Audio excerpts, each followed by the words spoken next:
100% into the smart card systems, really, they're not in the forefront in this area. They have something else. They're working on other things. They are working as it's a physical card that you bring with you. This is something that should be digital, so in your wallet, but in your as an app in your phone, but it can also be online, so web flows. They can at least do like elections digitally since 2005 or something. They can do, but it kind of comes down to the security level of that, right? So you have the smart card. It ensures that you're on the highest possible security level when it comes to identifying you as a person. Of course, in Sweden, we're working now with the assignment on developing the digital state EID. But okay, so we have this regulation. It's under negotiation. What the Commission also does then is they have an expert group consisting of experts from the different countries, member states, and then they have these large-scale pilots, which are consortia, 4 of us actually. We are coordinator of one of those that gathers a lot of participants that are to pilot the possible wallet, how it will look like, and then see kind of do we need to change? Is this working or is it not working? And the consortia that we are coordinating have 3 main use cases. One of them is travel. So you travel, you need to have your travel data, boarding card, passport information maybe, check into a hotel and so on, get the receipts through your digital wallet. Then there is a payment use case. So that's, of course, how you pay with your digital wallet. And then there's what we call ODI, Organization Digital Identity. So how you as an organization identify yourself. And that's also very neat when it comes to business travel, of course, or mandate of power, fullmakt in Swedish, but how you represent a company or organization. And also, of course, for organizations to speak to each other digitally and ensuring that you're speaking to the correct organization, but also natural person to legal person, like is this organization really the organization that they say it is? And the company registration comes in there, of course, because we hold registers of the kind of confirmed companies in the different countries. And you say we, I guess this is an EU level. This is the EU level, yes. And Bolagsverket is coordinating. Is coordinating one of these consortia, and it's 20 million euros for 2 years. We have about 80 participants. Some of them very big, like Visa, Bosch, Sikba, Amadeus is huge in travel industry. And then 8 business registers. We have Bank ID from Sweden and Nets from Denmark. They have a similar solution that we do. And other public domain type parties as well. Yeah, exactly. From different countries. And what's the goal of the consortium? Is it to like standardize everything? Or? Not everything, but to some degree, yes, to standardize. But that, of course, happens in the standardization organizations. But we provide them with information. So it's like, okay, this way of signing a credential works in this kind of flow. So you, from a technical point of view? From a technical point of view. Also, of course, from an organization from a legal point of view. Yeah, so specifications for that. Yep. Yeah. So, and we run one of it's 4 consortia in total. Yep. So we in have Europe, and at 20 million each of them. So it's the biggest one is actually 80 million. Oh wow! Are they all connected to the EWC? Or is this the EWC consortia of 1 out of 4? 1 out of 4. Yeah. So we're talking about the EU Digital Identity Wallet Consortium, shortened EWC, and that is one of the consortium out of 4. Yeah. And what are the other 3? What are them? It's basically divided into use cases. So the big one is called Potential. It's driven by mainly German and French authorities. Pretty much consists of authorities as well. Our consortium has a private-public 50-50. But the other ones are kind of driven by the public sector. They focus on driver license and some other things that comes along with signing into public services and so on. NoBid, it's Norwegian-led consortia, focus on payments as well, but in a kind of different angle than we do it. And then there's a Spanish-led consortium, DC for EU, also a lot of Swedish and Finnish actors in that, and they focus on social security and education diplomas. So it's different angles. I'll say our use cases are kind of, our idea with having travel and payments is that's something that you do quite often. Payments every day pretty much, travel quite a lot, at least in some countries, go cross border for working and so on. And that's good because that would probably drive adoption of the European Digital Identity Wallet. But the wallet is basically what you are driving from Bolagsverket and throughout Europe. Everyone is, that's the kind of purpose for everyone to develop the wallet. Then of course the member states, so in our case Sweden, will have the final kind of mandate on what wallet to use and who will be the authority to provide that, or if they should come from the private sector, but on the mandate of the country.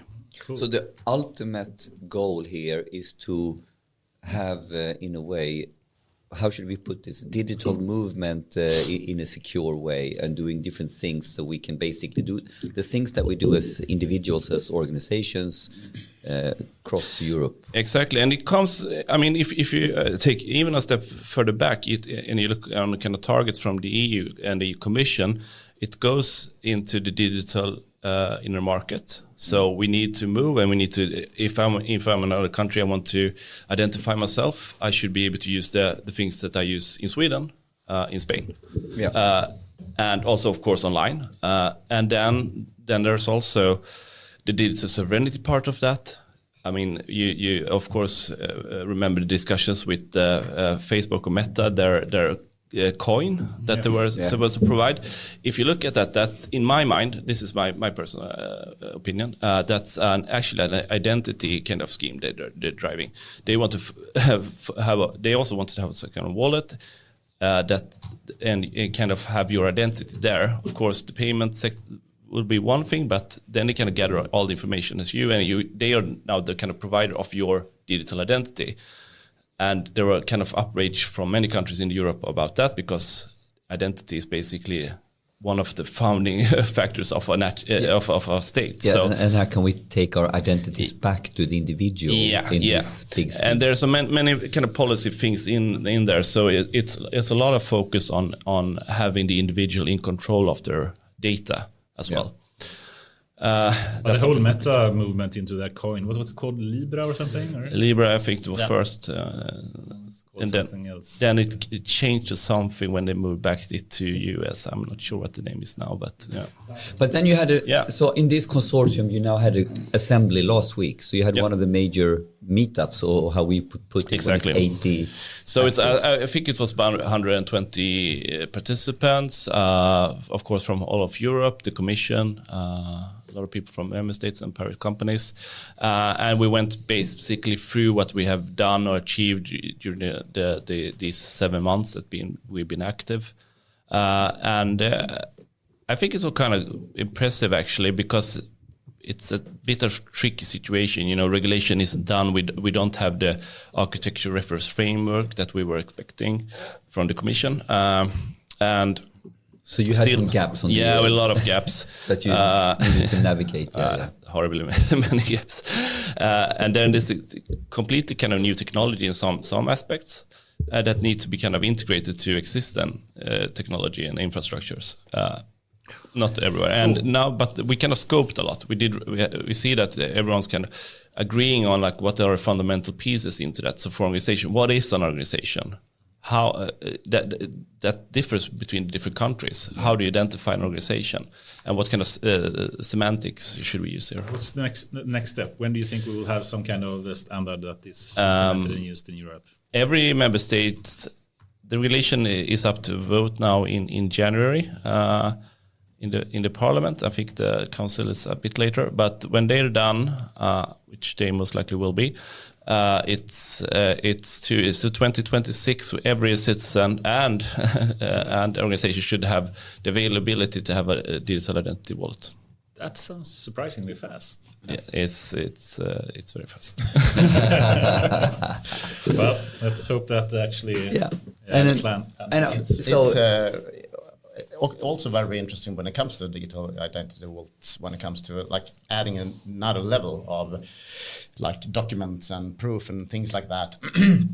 Since today you need to go into each country e-services to get that type of information. Here we put like a common infrastructure in place, which you can share that type of proof among each other using the same basic infrastructure underneath. I mean, I can just think about so many use cases where you reduce a lot of friction. I mean, like I'm thinking about buying a house in Spain, you know. I'm thinking about getting a job over there, or I'm thinking about using my insurance in a certain way or whatever. Yeah, exactly. So it should be a lot of benefits. And we did some trials before from Bolagsverket together with some Finnish and also some Norwegian participants. That's one of the reasons that we did a consortium, because we had actual experience from before. And we can see, we think, that we can automate a lot of things, you know, because then if you have the wallet and you have these attestations, as it's called, this is basically secured data.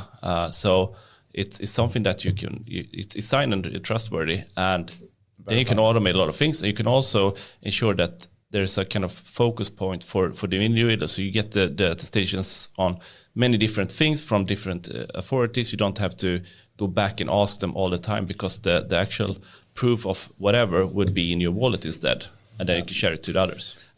Sounds like a good thing to strive for. But with that, let's introduce the guests. Yeah.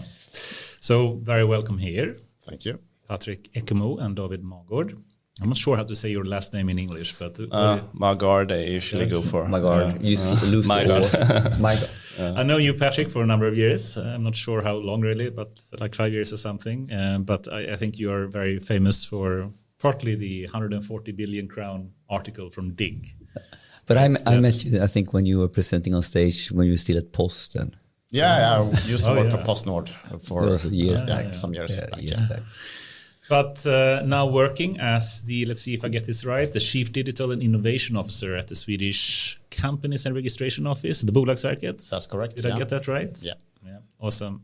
So many things to speak more about, so looking forward to that. But also, David, you're a senior advisor, right, at the same company, at Swedish Companies and Registration Office, Bolagsverket. What is your title? Strategist? Strateg in Swedish, senior advisor in English. Advisor. Strategist sounds a bit off. Senior advisor is cooler. Government authority, public authority. Yeah. But I've also done the coordinator of the EU Digital Wallet Consortium that we just spoke about. Yep. So, but you've also been part of the Swedish team working with the AI Act, something that is very newsworthy, and we probably will speak more about shortly as well. And going back into your work at the Regeringskansliet to work on the directives from AI at the Regeringskansliet. We had a guest, Johan Howard here in the first season, and I think you more or less you worked on the same stuff after him. Yeah, pretty much. So, yeah. So a lot of knowledge at this table, and a lot of movement forward for the AI Act as well, which is awesome. There's a very timely podcast today, guests. So we're happy for that. And I can just add that I used to work for DIG, Agency for Digital Government, and by that at the same time as David was working for Regeringskansliet. Yeah, so we work very tightly by then.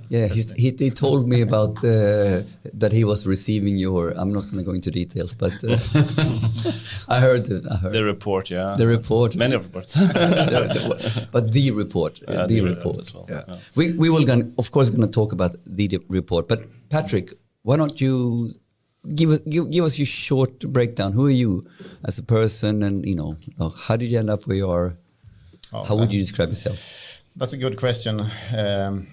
I grew up basically at SAS Institute for 11 years, and so I spent most of my time as a consultant and developer, and for a couple of years in analytics, BI, and advanced analytics, helping clients both in Gothenburg and Stockholm, and even work in the global teams in the end of my time at SAS. When I left SAS in the end, I can't remember, 2008 or something like that, I was manager or director for pre-sales, technical pre-sales and technical strategy. So deeply involved in with the customers and helping them out with the right architecture and type of use. Make best use of analytics and SaaS, of course, and trying to help them to increase their maturity in the area. And after that, I moved into PostNord in the merger between Sweden and Denmark. A really interesting journey. A lot of really good people, both in Denmark and Sweden, working with analytics. And I tried to build a team around analytics at PostNord. So try to combine people working with SAP, for example, and SaaS and other type of technology business objects by that time, and the more advanced analytics people as well, and architecture as well. So I worked with like a certain enterprise information architect by then, and a director for the Center of Excellence for Analytics and Information Management at PostNord. So I did that for 6 years, and then I moved into the agency for digital government, where I've been in the executive team for some time and a senior advisor as well. And I worked a lot with official government assignments, like the report you just mentioned. And very interesting agency working at the EU level and the national level. And then I moved to that was in Bolagsverket. Sundsvall as well, right? Yeah, been in Sundsvall since I left PostNord. But because SAS and PostNord, that was your Stockholm career, and then you said, let's go back. Yeah, I moved back since I have a cottage up in Jämtland, and I love it. Tell me the truth. It was the skiing, right? Yeah, skiing, of course. And then you moved to Bolagsverket. Yeah. How long ago was that? It's 2 years ago, and the major reason why I started at Bolagsverket is actually everything I do it actually for Sweden. It's not for a specific agency.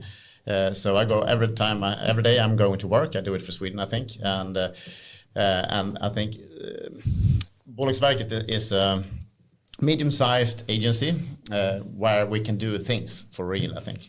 So my vision is to make Bolagsverket as a role model how to digitalize agencies in Sweden, and as a use case. So like we can do like this, and to save money, increase efficiencies and productivity, make use of new technologies, and try pivoting the business model we have today. So that's my purpose. That sounds great, and I think we really need that. But if you were, for people that don't know really what Bolagsverket do, how would you describe their business? We manage company information in Sweden, basically. So we are more or less a broker. All the companies need to register information in our databases, of course, like annual reports and things like that. If you are going to start a company, you need to contact us, of course, for names and things like that. Everything ends up in our registers after decisions that you, for example, can have that name and so on. And then we sell the information. So we get information and then we sell information. So we are in an information broker. Yes. Yeah. So could you make that into a profitable department? So we are financed by fees, basically. Yeah. So but we are looking into more, of course, since EU is focusing a lot of open data and open up the data resources within EU. It's a huge amount of benefits by doing that. I think it's up to 300 billion euros yearly or something like that. If I'm not, I think it's something like that. And so it's huge value, but at the same time, we have a lock-in since we have our finance model connected to our businesses. So we need to operate. Otherwise, we need to have money from the government in another way. So, yeah. Who do you sell to? Who are the main customers, so to speak, of the information? It's a lot of different type of companies. We have everything from ERPs to system vendors using the data, but we also have other type of companies trying to enrich the data because it's part of their services. So they combine it with a lot of other data that they sell to other parties as well. So yeah. So in some ways, Dun and Bradstreet and the likes becomes, as an example of a type company that enriches data. And the data that comes from us is trustworthy, of course. So, yeah. I mean, awesome. And then let's move to David. So what's your story? Well, I'm a lawyer by training. So, and I started at been a whole career in public sector. I started at Swedish Land Registry. And speaking of AI there, where I was quite soon into kind of digitalization and worked actually not in the kind of legal department, but in the digitalization team, innovation teams, as a kind of legal counsel. And we did some things. So we automated decision making in some parts. You did that early. Yeah, we did it quite early. I think this is 2014 or something. So this is something that we look back that is quite early. Yeah, I think we were one of the first agencies to actually do that. What type of decisions was it? It's kind of when you take up a mortgage on your house. It's a very, very easy decision, but still, you need to do a lot of technical work, some legal work, so on. So I worked with that, and also kind of e-signatures, so digital identity now and then, and so on. And also we had the IBM Watson chatbot there. So a small rabbit hole. What was that all about? It's a fun experience to kind of look into, and to kind of have an idea of what the future would look like with the chatbots and the digital assistants. That's now kind of the main topic. But what were you trying to do? Was it like a chatbot? Yeah. Chatbots to help customers or citizens when they navigate our web page, basically, to provide information so that they didn't need to call in or so. It worked all right, but this was some time ago, so. Today we wouldn't. Yeah, it's almost like a different life. It's not many years, but it's a different life. Then I worked at the Swedish Ministry of Justice and Finance and Infrastructure with basically new technology. What was my kind of portfolio? So AI, but also blockchain and some other things, digital identity, of course. And then and what was your angle, so to say? My angle was what the politicians wanted. Good answer. Yeah. So, but of course, I helped out in kind of informing what's happening, and maybe this is something that we can do, and this is something that we maybe should. I have to ask as well. Yep. Speaking about blockchain. I have my opinions about that, but if we just go back to the European wallet consortium, is blockchain a part of that strategy? It's not a big part. The EU kind of wants us to include some blockchain. It might be interesting in a very small layers of the kind of infrastructure, and that is basically key management, and to make that kind of easier to understand. That's if you need to manage your public and private keys, which is how you sign and get to the data, should that be at a central authority or organization, or should that be decentralized? If you want to go for decentralization, you might use blockchains, and of course there is a definition here. So it's a blockchain or it's a distributed ledger technology. It's not a blockchain, it's a DLT if you go for that definition. So that's what we're kind of looking at, and that could be interesting also kind of for trust registers, so who can actually be part of the ecosystem without going through only one central authority. Yeah, but it's the ledger idea here we're really talking about. Yeah. So we're not confusing. And we tried that when it comes to our own proof of business. Yep. Together with Finland. So we had a blockchain in the... Like for Bolagsverket? Yeah. But so the whole idea then is because you're not having a logical central authority. Yeah. Because if you had that you would probably put it there. Yeah, but you need to kind of consider that this is the EU, right? So who would that be? That's a good point. Isn't it still Bolagsverket, the central place that manages? No, not really. I mean, we can be that some parts, especially when it comes to like authentic source. But then when the data is kind of out of our repository, then how do we manage that, and how do kind of people keep track of their data then, if we want to have it like their data, and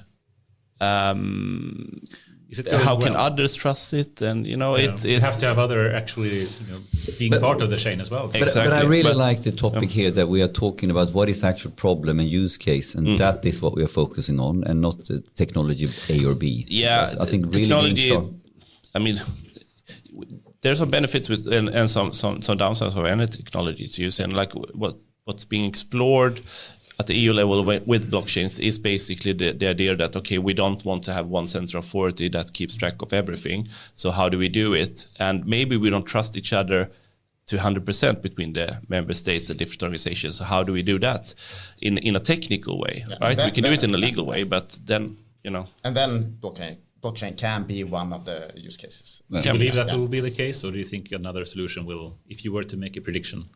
I think it will be part of the future ecosystem in Europe. I think. So. wow. I And then hope so, but I don't believe so. But then again, it's not like a blockchain that like Bitcoin or Ethereum. It's a hybrid version where it's. Why should anyone be part of it then if you can't mine anything? Because it's mandated. You force people to do it. Yeah, we force authorities to do it. this is another angle, yeah.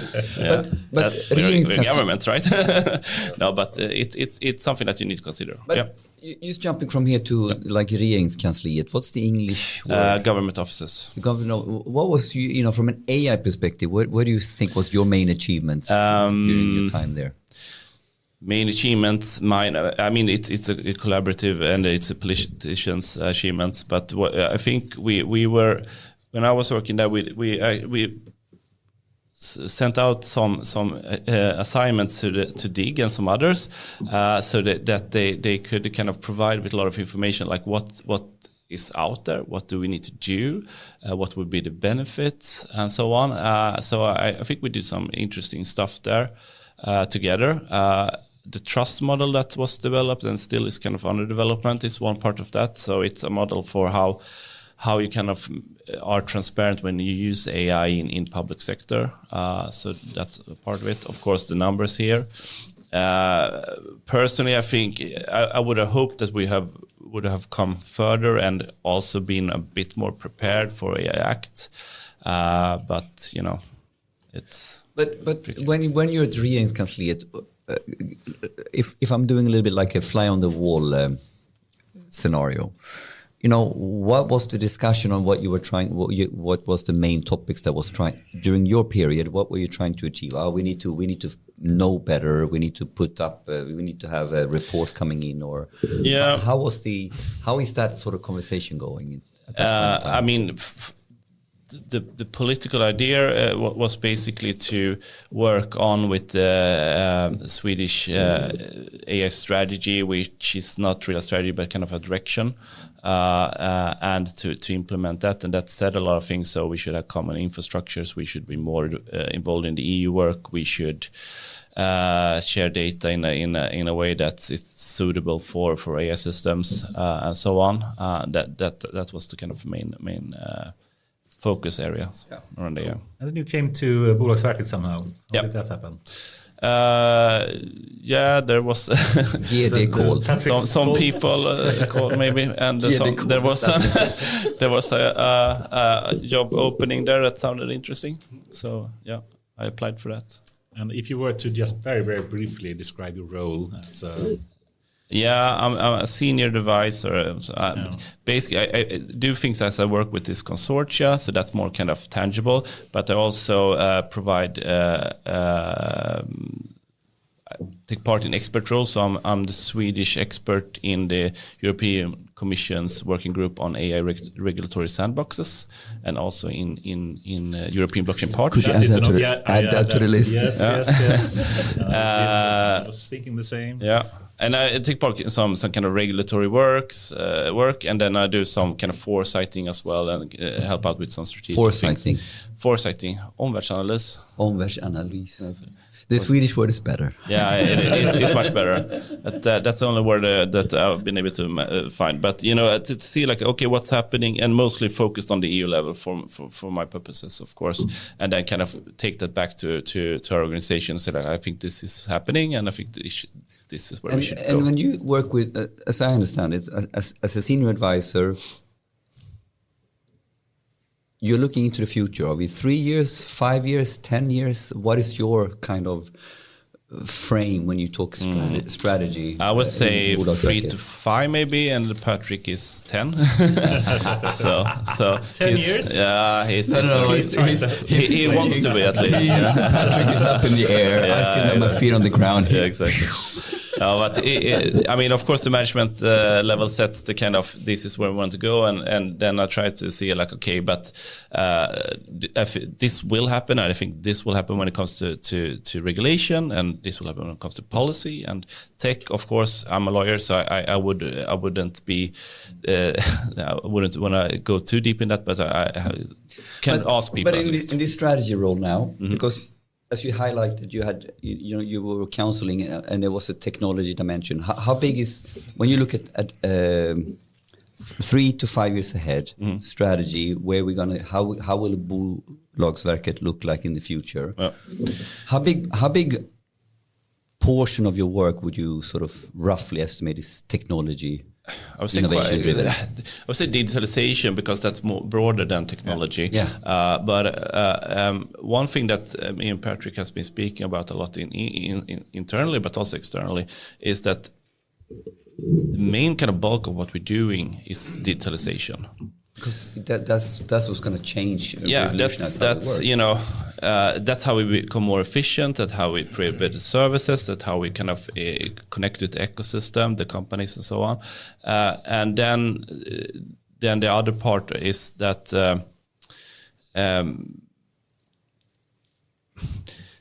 digitalization and kind of ensuring that we have something to offer in the future, because that's not clear. But then I flip the question: what of your strategic work does not have a connection to digitalization or AI or technology? I'm not sure, maybe Patrick, but I would say also one thing more that lost a bit here, but digitalization, and also that EU is the main driver of all the regulations basically in our domain, and mostly for Sweden as well, which makes us, we try to have a more kind of outreaching activities than many of, in my estimation, many public authorities, that kind of look internally and then to maybe the government offices. But we kind of look at EU quite a lot. Because you need to look broader to understand where you will end up. Yeah. As a company, as a department. As an organization, as a government organization, of course. But of course, the government decides. But a lot of the regulations comes from EU. It comes both on subject matter, so how companies should be defined, but also like on data. On systems. I think we should move to the next topic. We have a short. We have to finish before 7, I guess. But okay. But let's move to the next question. Perhaps the infamous, or the famous. Sorry, the famous. Infamous. Big article. When did it turn infamous? I love that, by the way. Yeah, but it's been spoken about and have so much media attention, and I think for good reasons. For very good reasons. And it's super interesting to hear. But basically, one of the core messages, at least, is we can make substantial savings, benefits. I'm not sure how we frame it, if we made the proper use of AI. But please, if you can, please give us some description of the origin and how that report. What was the name of the actual report? Came about. Promote AI within the public administration to make best use of it, actually. And how did it get started? It actually started with a lot of dialogues with Regeringskansliet around like the benefit and that we need to do something to start promoting AI within the public service administration. And we've been talking about open data for some time and working on the data layers, but not that much in analytics and AI. So after that, we received this government assignment, and we're really happy for it. So we spent a lot of time in this report, both when it comes to making analysis of what we are doing in Sweden right now, but also comparing with what other countries are doing in AI right now. And this started in 2020? Yeah, I think 2019, 2020. I think it was finished in 19, right? Yeah, something like that. And yeah, maybe published maybe in the beginning of January 2020 something. I can't remember, but yeah. So we made most of the job work was done by 2018-19. Yeah. So we went to a couple of other countries like US and Canada and all that, and met government agencies over there as well to have this discussion how they using AI and what type of strategies and thinking and financing, steering from the government and so forth. So that ended up in some recommendations that we can, which is basically in line, I would say, with a guideline from 2018, that Johan Harvard talked about. In my opinion, and correct me if I'm wrong, this document has sort of is, in my opinion, some of the more deeper. And in maybe do we have an AI strategy in Sweden or not? I'm not sure, but at least now for the public sector. From an AI point of view, I think this is one of the most comprehensive, or the most comprehensive report that sort of looks at this, that you can almost take as a strategic document, because it has clear recommendations, it has a dollar value or Swedish kroner value, and it has clear recommendations on where to put your money, so to speak. Yeah, and that was, I mean, we wanted to estimate the value of using AI, since it's very hard to just come up with recommendations. Do that. Yeah. But we want to make some money of it as well, the savings or some higher values for the citizens and companies, and that's one of the reasons why we looked around in Sweden for use cases. We couldn't find any. Actually, it was very few of them by then. And we even looked in Europe, and I was part of the GRC and Europe by then, AI Watch, as part of like an expert from the government by then. And when we tried to analyze use cases within Europe, but that wasn't enough either. So we turned to McKinsey, since they come up with a report for a couple of years earlier when it comes to the famous 30 billion or trillion. Yeah, they came up with a global report, and for each country as well. And based from then, they had a huge database of use cases globally. So we had a discussion about is it possible to use that their use cases and try to see as a reference. Because we didn't have any use cases otherwise. So, and we went through them, a couple of hundreds of use cases. I think roughly around 100 was applicable for public administration in Sweden, and that is a base. We try to scale it from that in like full usage within the public administration. Exemplify some use case that you looked at. For example, like in planning, public administration, a lot of planning, of course, activities. That would one part, how you could, when it comes to budgeting or something like that, or for preventing things like in pipelines, maintenance and things like that, so we don't wait until they break down. And in healthcare, prevention, of course, huge value in that.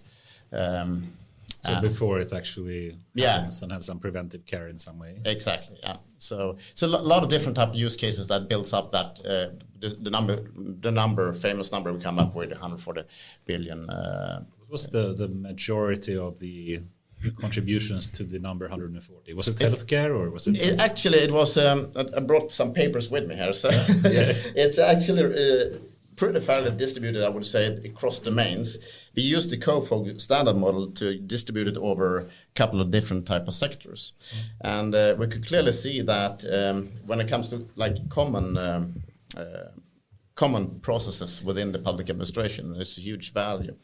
And so we had the highest value in that perspective. And then and common processes would be like HR and could be in HR, but also like in production, we have errands management and things like that. And we can clearly see now moving into generative AI, it's probably much higher value than we came up with by then.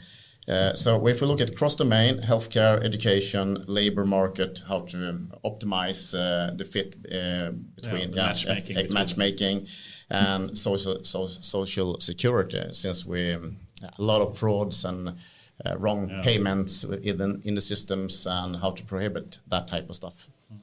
So in the end, I mean, to sum it up, increased productivity, higher revenue, and less fraud and wrong payments.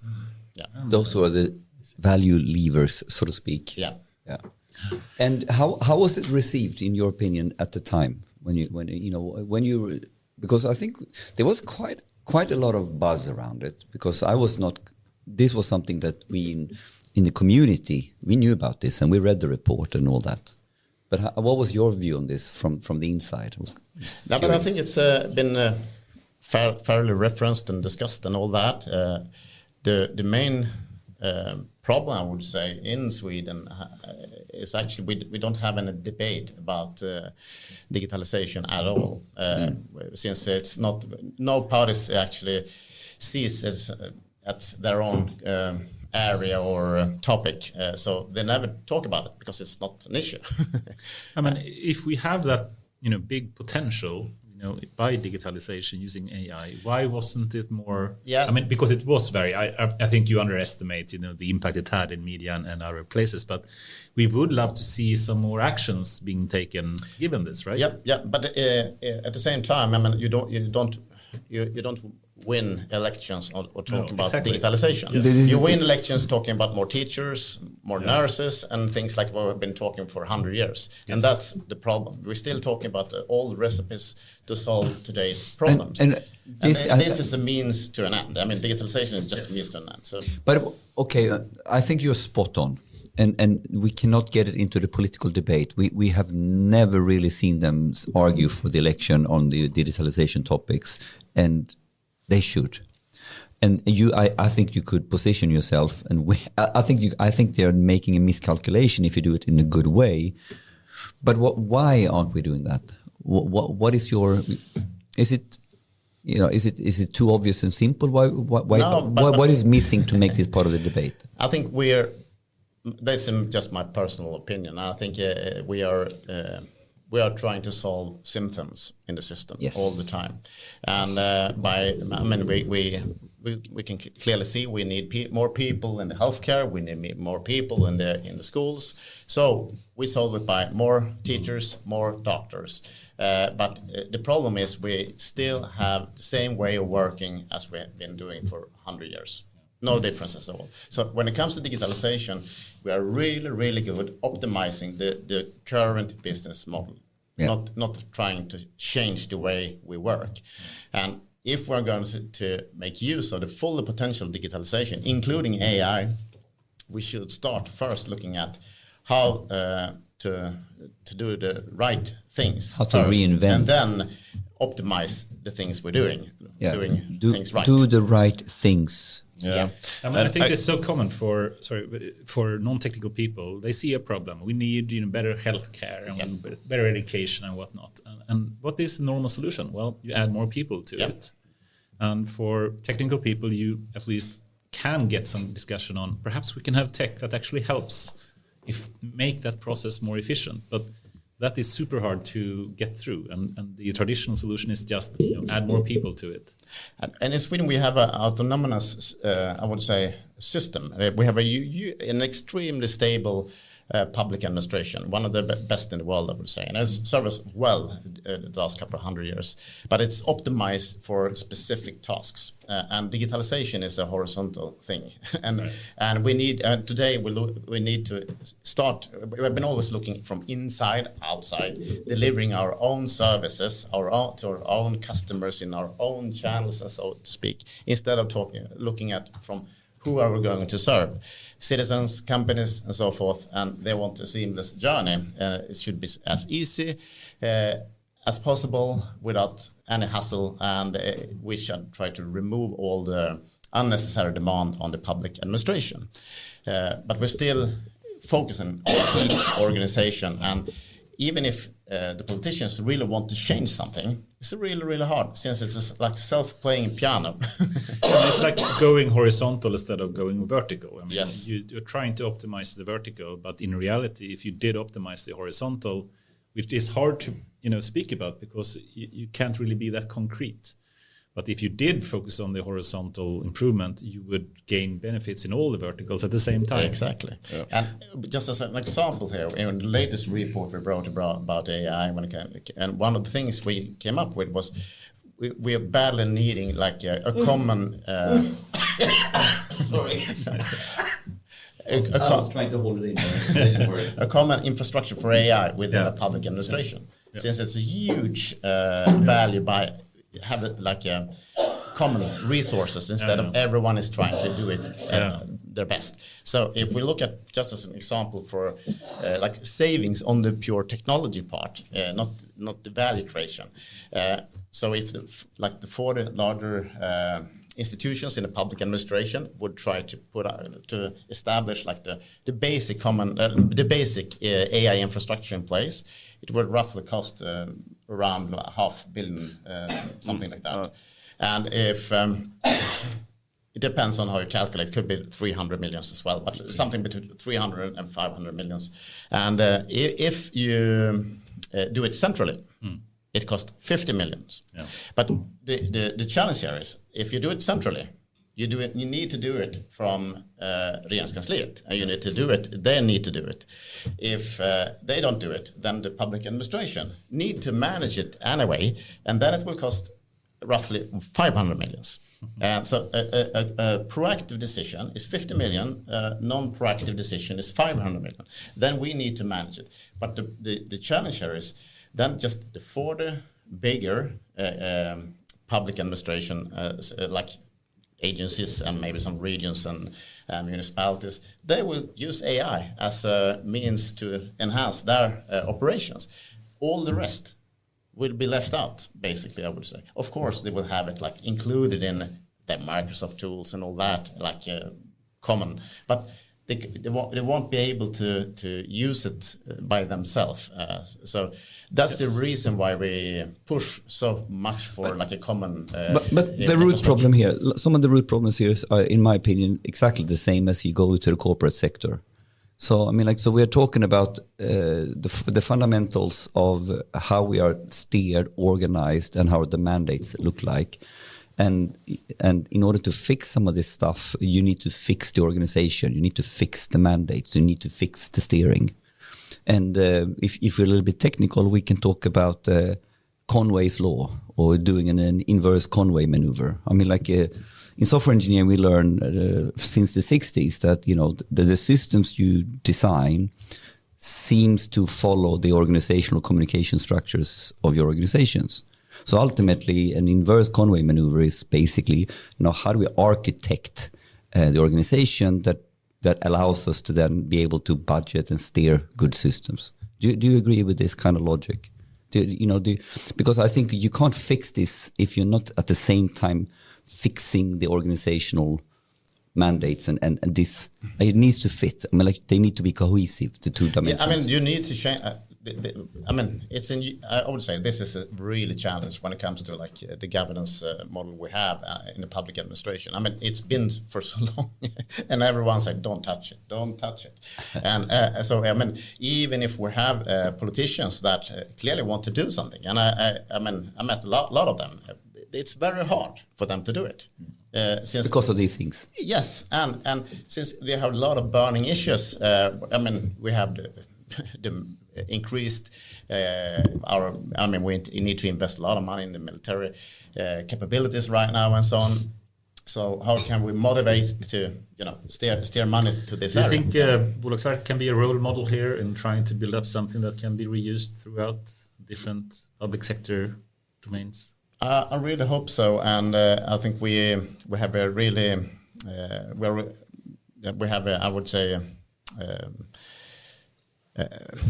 Our vision is, I won't say that we are going to take ourselves out of the loop, but we are talking about like information that should flow freely within the society, especially when it comes to company data. So how are we going to transform our business to that, to make possible by using AI and new technologies and things like that. So, but it's not that easy to say we are going to use new tech. I would say it's more of a question: how should we change the way we work as we do it today in the future.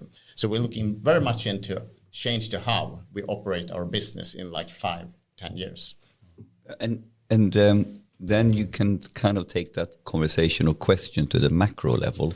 That's the hard question. How should we operate Sweden? How should we operate the departments ultimately? It's a big one.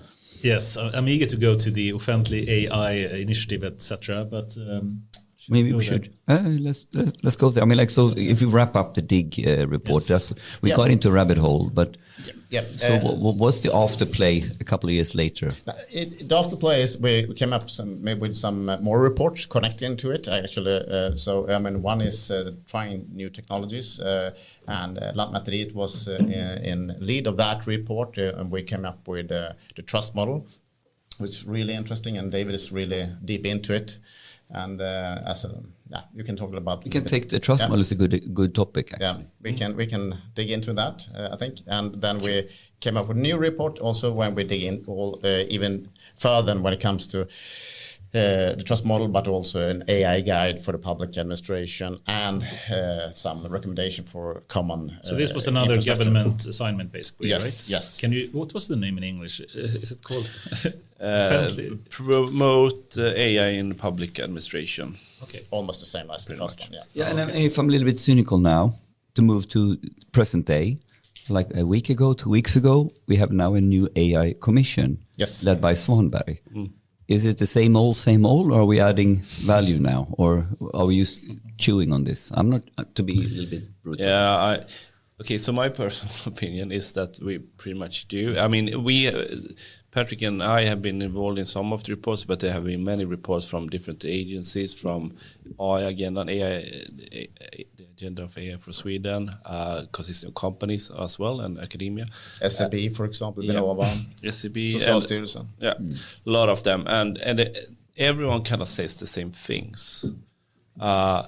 Which I think they kind of... You can only do strategy for so long. Yeah, they kind of took that into the AI Commission's directive quite neatly, and it also has the possibility to give proposals on regulation, which is different this time. Yes. So that's a good thing. That's a good idea. Yeah, but of course, in I think for many of us who's been working in this for quite some years, we do expect that most of the outcomes will be something that's already written to a large extent. And that, I think, is a bit sad to me. Can we help it? Can we, I mean, like, so they have an opportunity to shape, what they do. Definitely. So how can we help? We should start with just describing what it is. So we have two different assignments here. One is the offentlig AI to promote AI in public sector. Then we have the AI Commission. Can someone just give some background, describe what the purpose is and something? It's a bit different things, but the promote of the AI in public administration, that's something that's been reported. It's finished. There were some expectations that it would kind of go on. We'll see about that still. There is this beta portal called offentligai.se, where all of the things that we delivered are. So you can watch them. There are examples as well. Use cases, guides, trust models, and so on. And our hope was and still is, I think, to kind of develop that, because we see that a lot from the reports that's already written, that people need guidance. They need easy guidance, and they need then they need to go to the deeper levels. But they need easy guidance and examples at first to kind of start out with. I think it's funny. We had another big assignment called Swedish AI Agenda, and they basically, at least what I tried to contribute to, was actually a use case library, basically, which you basically did in Offentlig AI. Exactly. So I think what you said is very true. You redo a lot of things from the past. But the reason why that was part of the assignment was because of the agenda and others who already said, like, we need this. Okay, who will do it? We need to put it in this assignment. So that's good. So it's actually a positive action. Yeah, it has a connection. Definitely. Very nice. The AI Commission, then, it's something that was announced a few days ago, by the. We should have taken on the news. Yeah, we're already in the news. Go for it. Okay, but so in Swedish is utredning, so it will have the kind of normal boundaries, which is that they have someone who's the chair, and there's a secretary who will write a report, or several reports maybe, and then there's some experts into this. They come from different parts, so they come from WASP, the Wallenberg autonomous.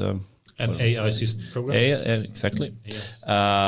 From academia and from private sector, of course, as well. And we have some guests from the podcast on the the commission as well. AI Sweden is there as well. Municipalities as well. Yeah, municipalities. Heinz is there. So a lot of people there, and the idea is that they would provide suggestions to the government on how Sweden should work with AI. And it's segmented in 4 columns, basically. So how should we act in kind of international ecosystem, so EU mostly, but also the other OECD and so on. It's a focus on public sector. It's focused on education and on private sector. This is a slightly different tweak or angle on it compared to before? Is it similar to what we've done before? I would say it's very similar to the Swedish AI strategy, but the Swedish AI strategy didn't have a report before it really, so it's a bit different. When it comes to the assignments that we've been part of, they are of course directed to the public administration, and this is a bigger, broader commission. So that's something at least. And the good thing that I think is that it may be like hopefully an endpoint of the analysis. So maybe since it's a broad spectrum of good people within the commission, so hopefully it can end up with like a summarize of all the things we've been doing for a long time now, and add some of the new aspects and dimensions David mentioned. We have a huge development with the AI Act and generative AI. Yeah. Those are 2 major new drivers, I would argue. Yep. That makes this kind of worthwhile.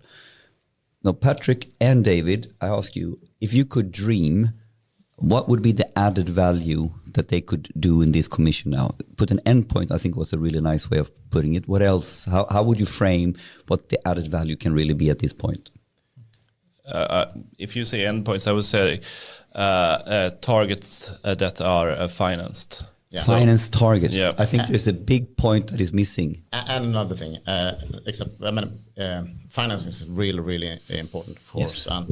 And you can argue that we have money in the system today, but you need to steer the money. Yeah. So steering governance is a huge part of what will be some type of success within this area, since we are not governing AI at all within Sweden, and we need to do that. So hopefully they will end up in both governance and financing. I love it, because to do a report, this is the big pink elephant in the room, right? So either it's a report like you have done before, which has not so many teeth, to be honest, or you add the dimensions of governance and finance, and then you have something that is very different to what we had before, I would argue. Yeah. And a regulation to some parts. Exactly. There are probably not that many obstacles when it comes to legislation. Actually, there have been a lot of reports on that as well in Sweden.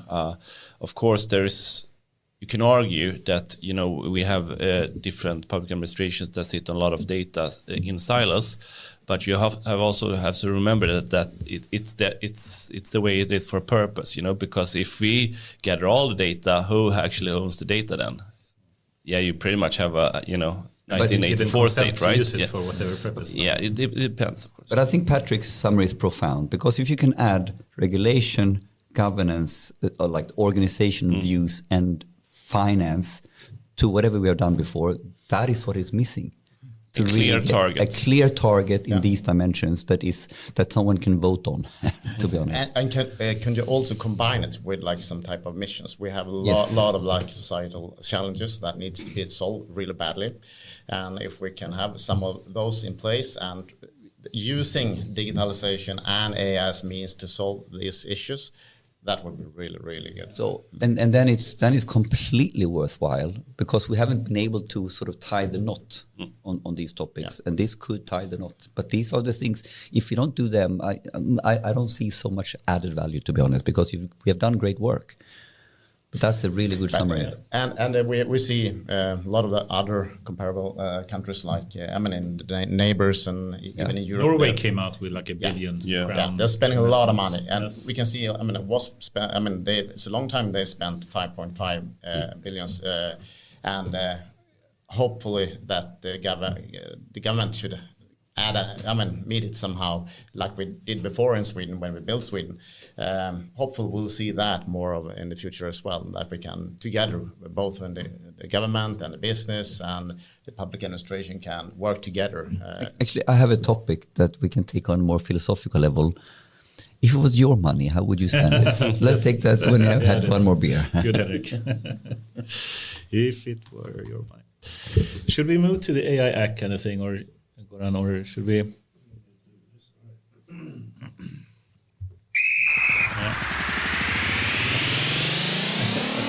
It's time for AI News. Very brought cheesy. to you by AI 8W Podcast. No, sorry, it's very good. Do it again. Do it again. Do it again.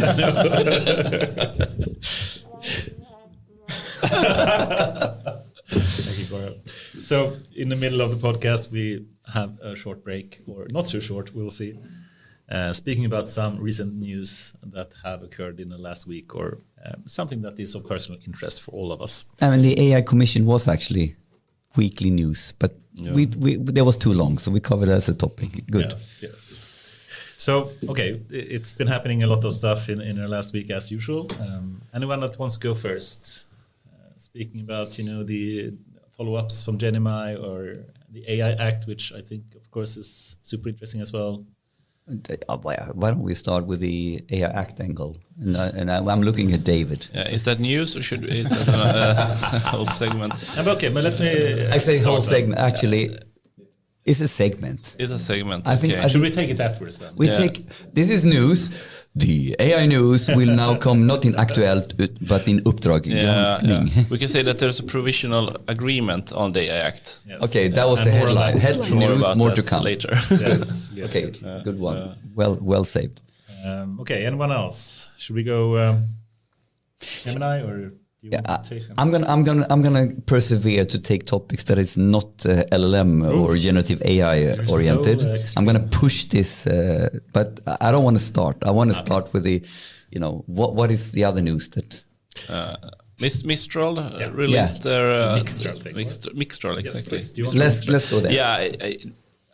Yeah, that's basically what I know, because they released it as a torrent and just put it up on X, and I think GitHub as well. I was like, here you go, guys, which is quite interesting and also very different from Gemini when it comes to kind of marketing.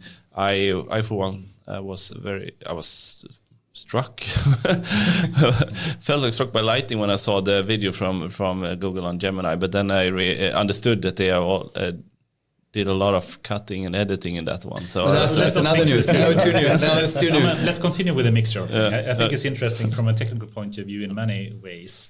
So Mistral, they released another 7 billion model before that was really amazing and could beat the performance of a lot of other much bigger models as well. And it came from France. It's a European model. That's awesome and very great to see.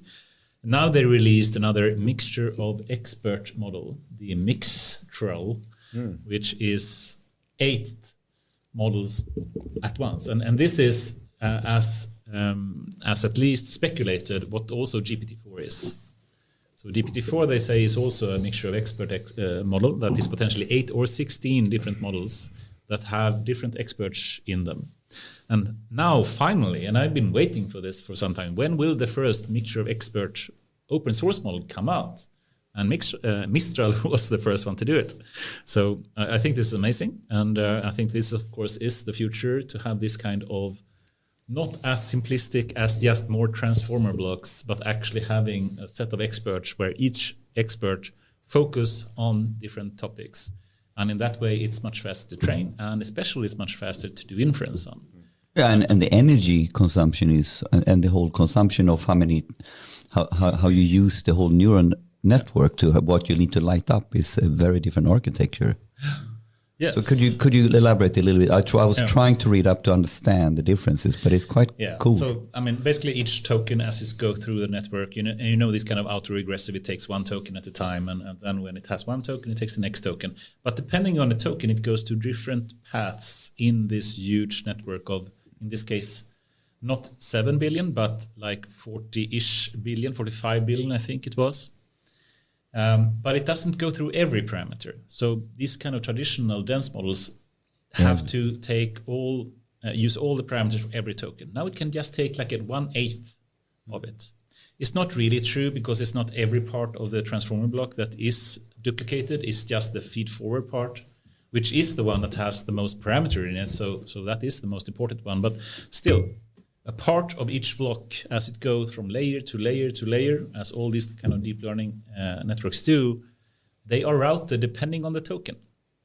And that is much more efficient to do, more efficient to train, and especially much more efficient to inference on. So the interesting thing is there's not only there's a new open source model from Europe.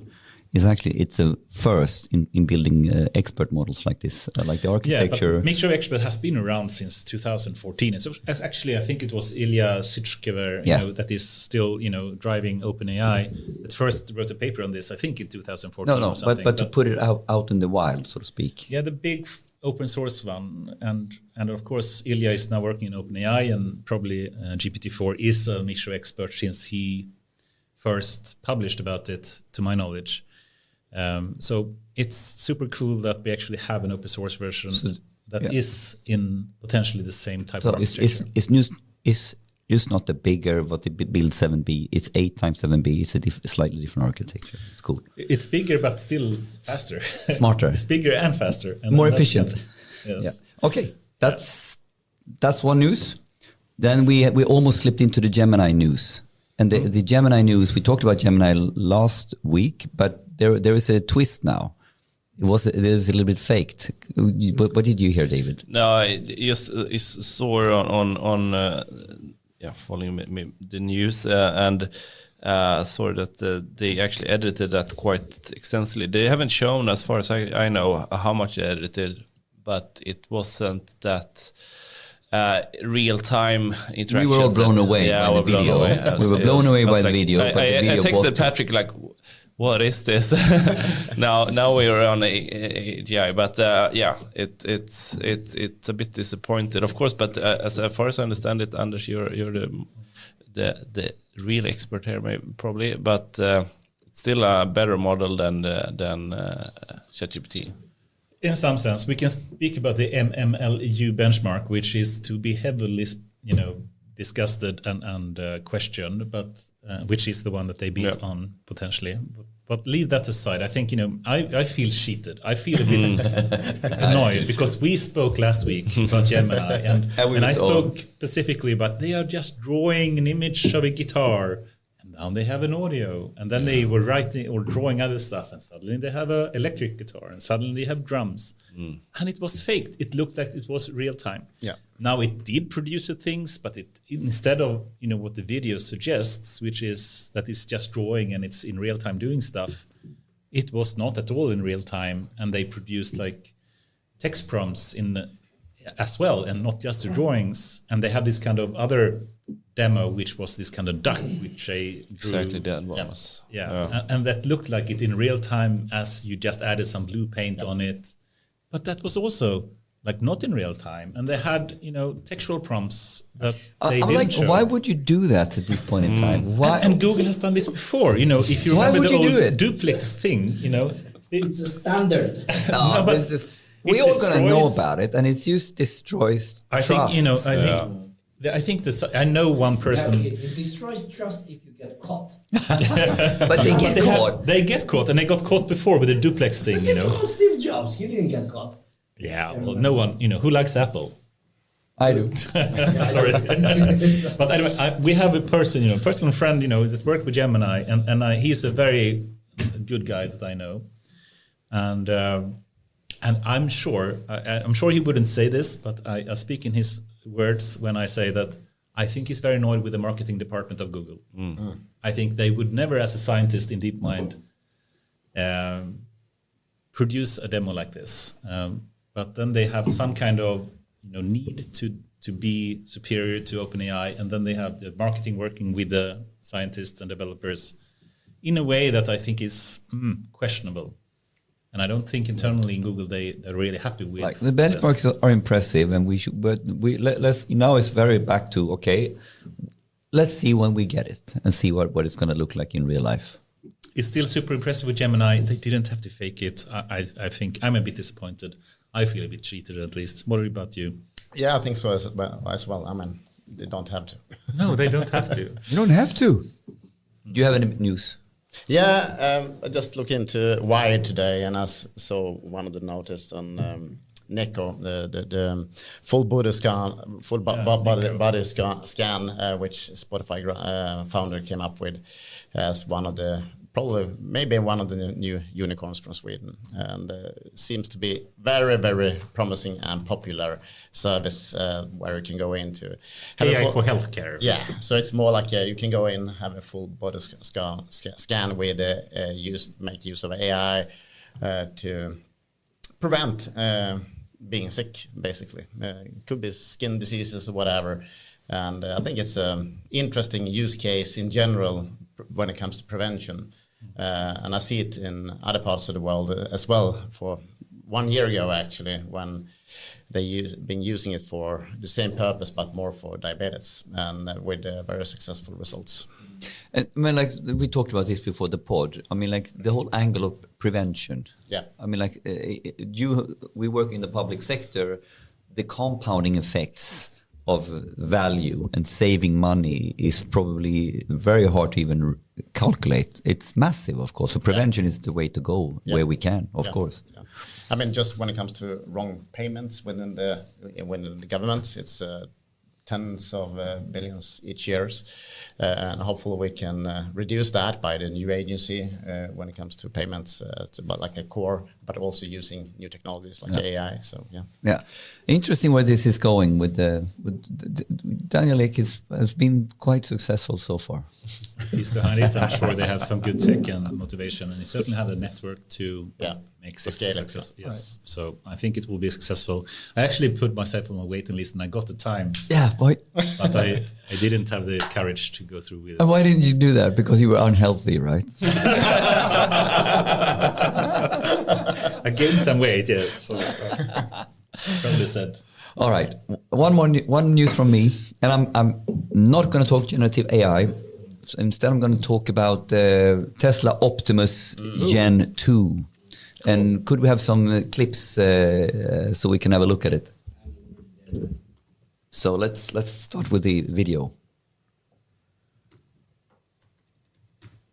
it's very smooth.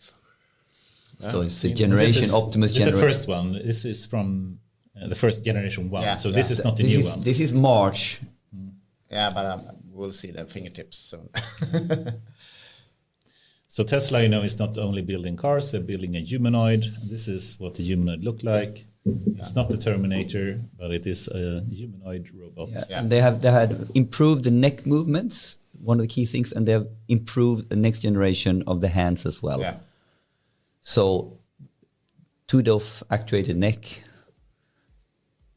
And the first time they had it on stage, he couldn't walk, right? It's all shaky and stuff. Shaky, and then the really remarkable thing is the speed that Tesla has done this. If you take sort of Boston Dynamics, I mean, like they use slightly different, I think, technology in terms of AI. Boston Dynamics does not use machine learning. This is what I mean. They use a different technology, but they've been at the game for 10, 15 plus years. And here comes someone who kind of knows data and tech. And, when did they start? 2021? Later than that. I mean, like, because what we're looking at here, picking up an egg. Yeah. It is really quite cool, right? And they are just getting started. And look, wait for the last bit. Dancers, of course. And how much edited it is. No.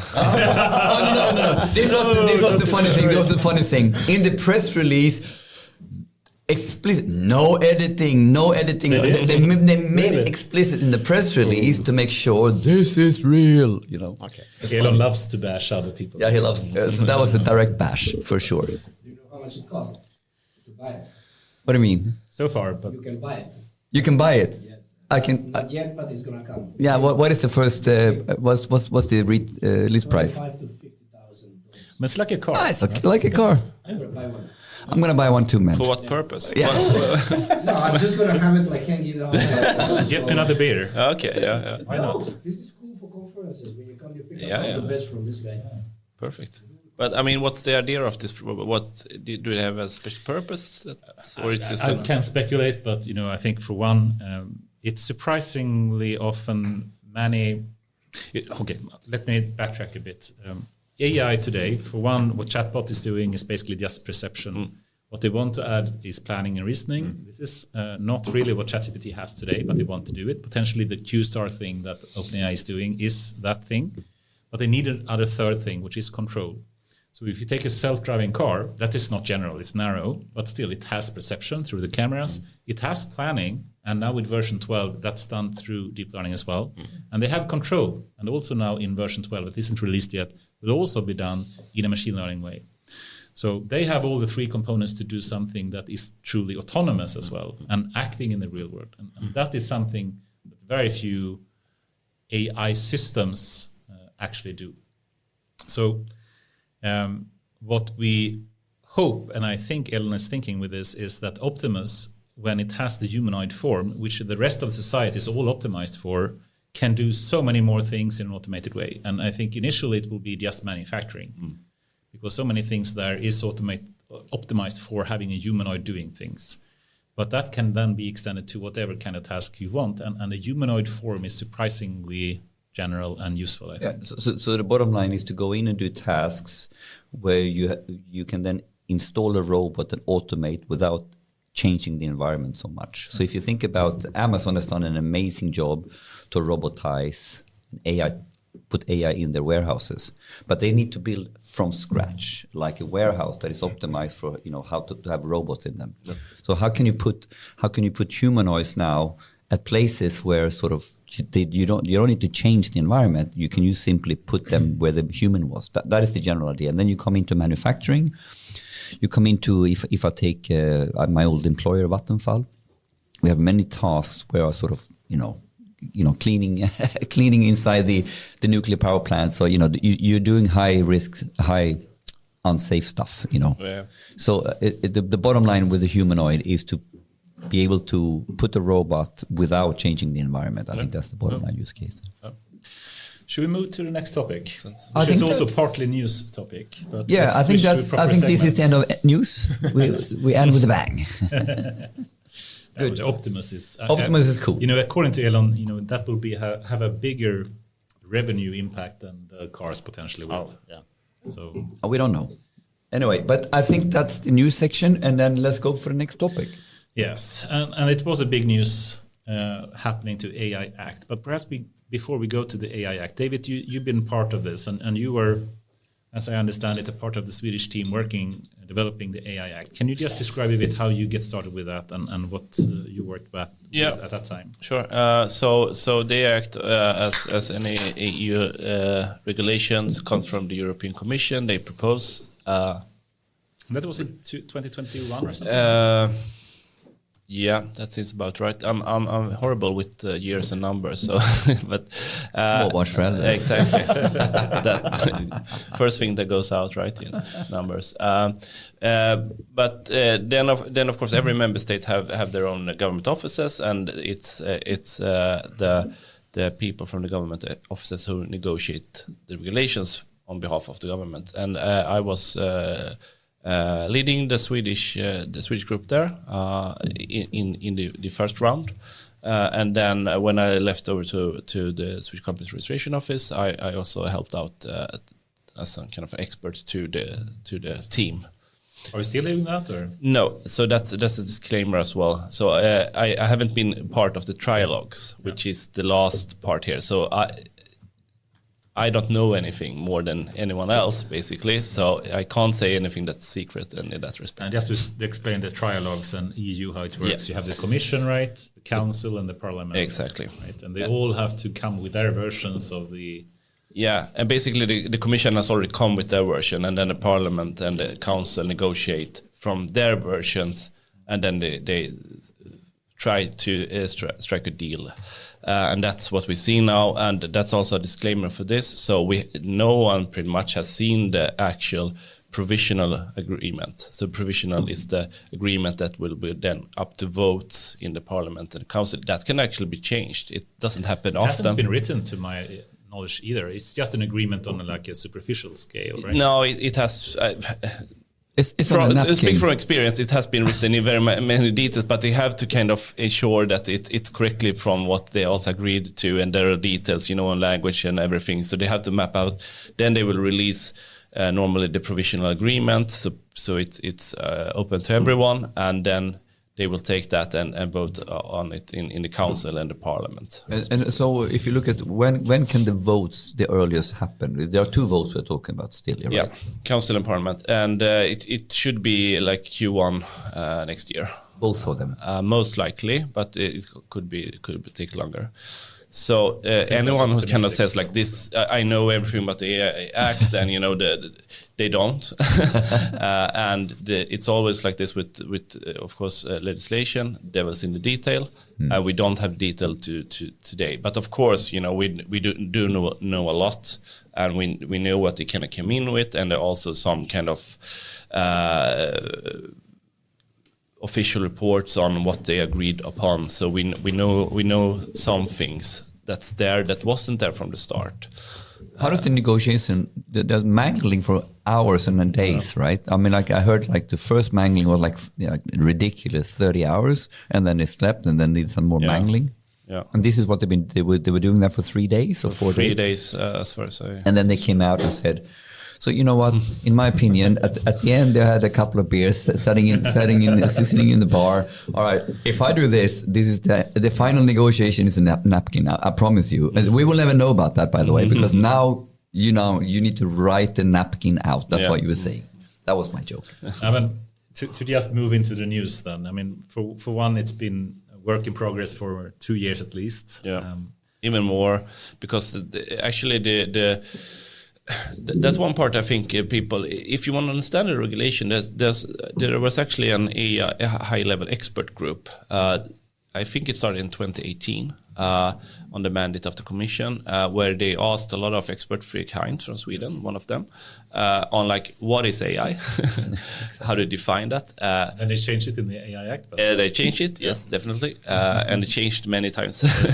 And they also asked like what are the risks with AI, how could we see the future with AI, and so on. And those things actually went into the legislation or the proposed legislation. So if you read the report from the AI high-level expert group, that's a very good way to kind of understand the regulation, because the regulation comes from a perspective of securing safety for humans, but also securing human rights in the EU.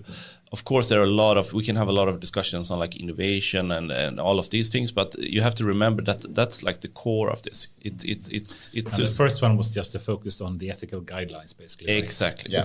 But ethical guidelines, if you look at them, they're like how can you ensure that there's trustworthy AI? So it's like transparency.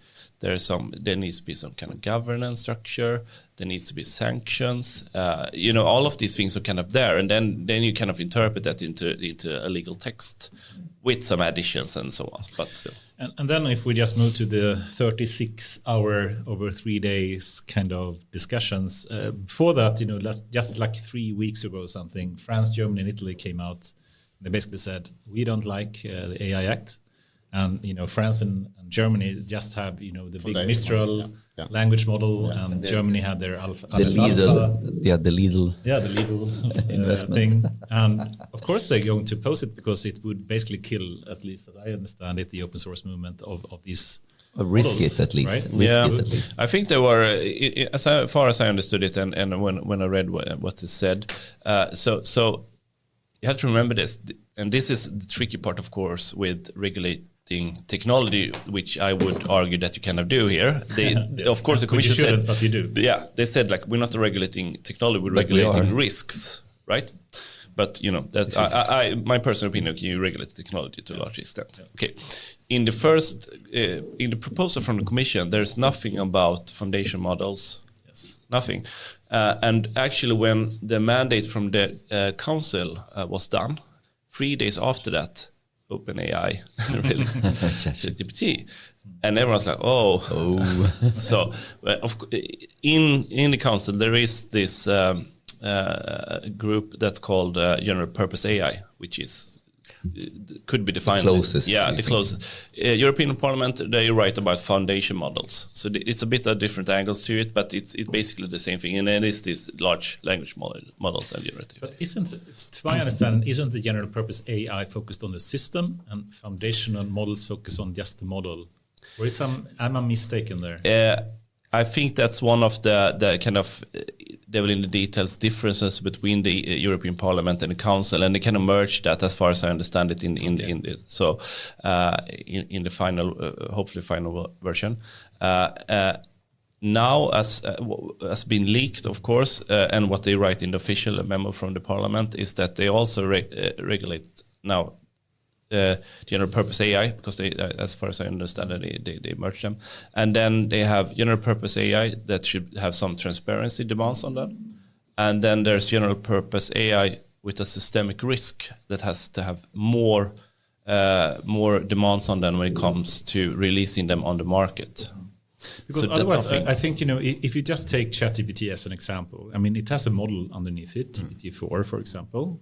But then they have a system with this ChatGPT on top of it.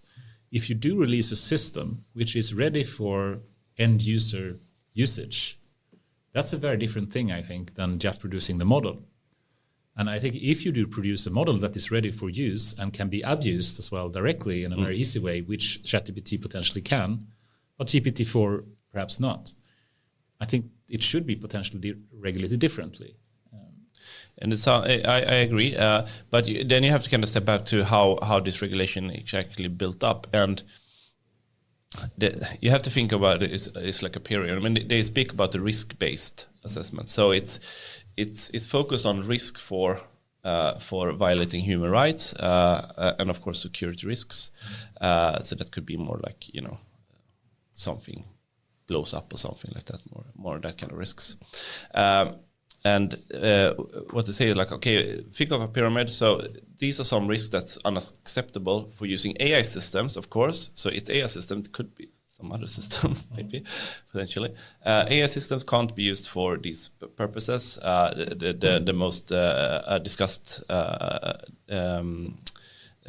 area here is the social kind of credit score. That's prohibited now with the AI Act, or will be most likely prohibited.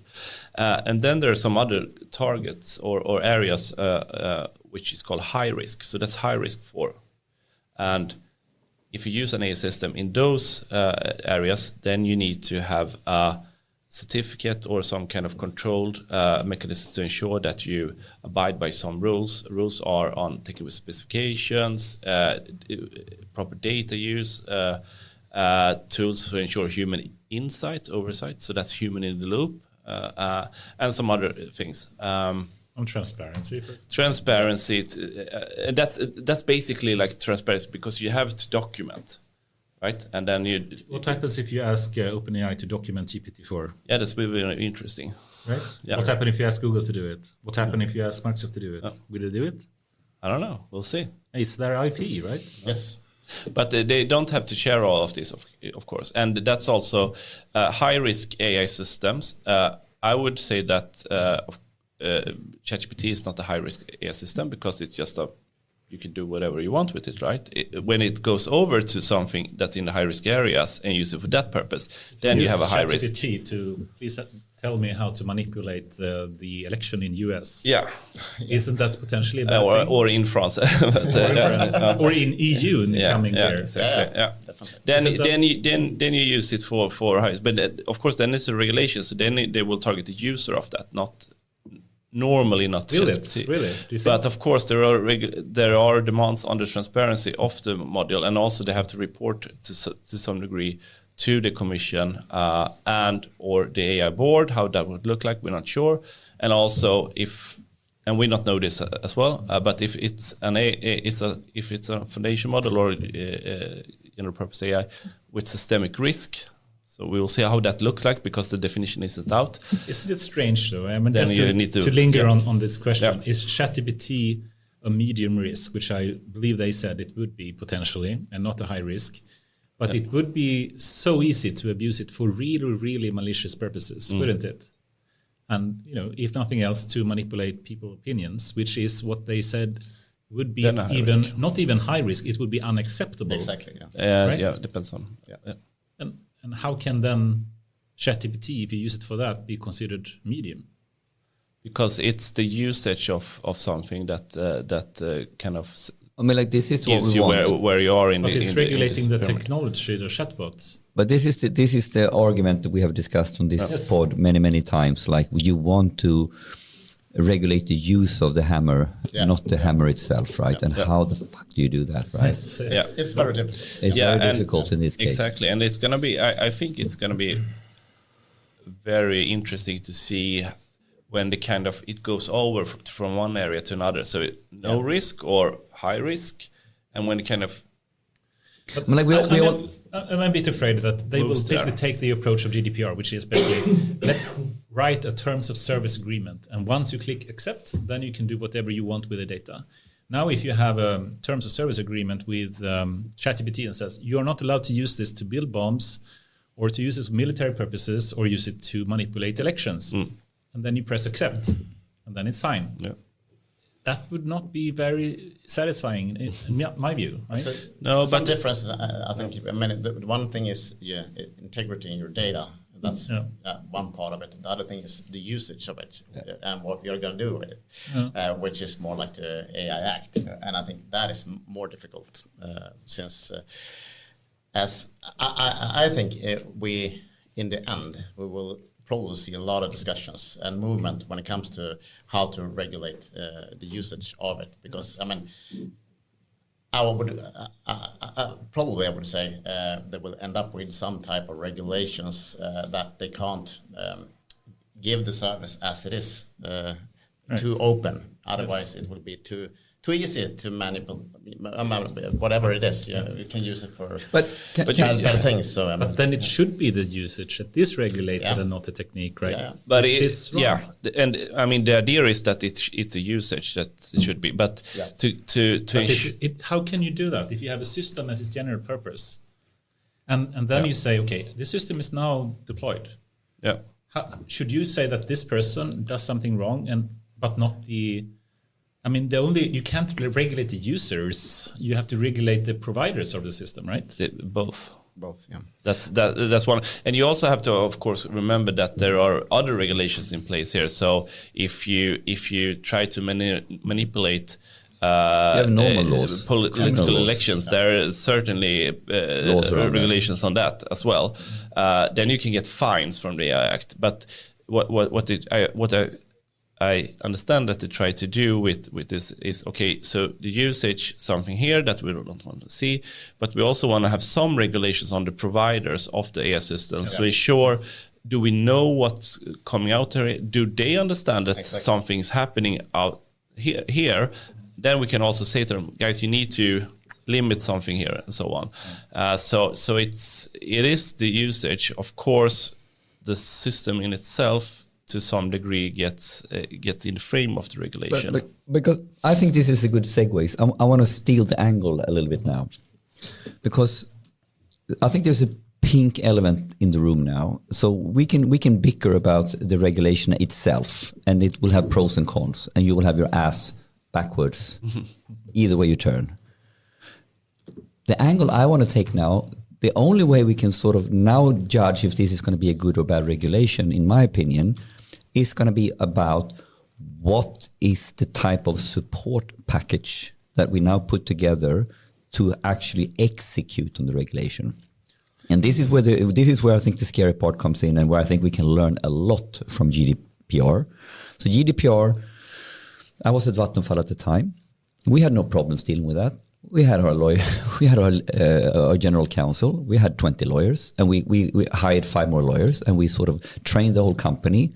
Boom, and we actually knew how to maneuver very, very fast. I was in B2B, and we had B2C. I was very, very close to the action on this, and we knew how we could work with legitimate reason.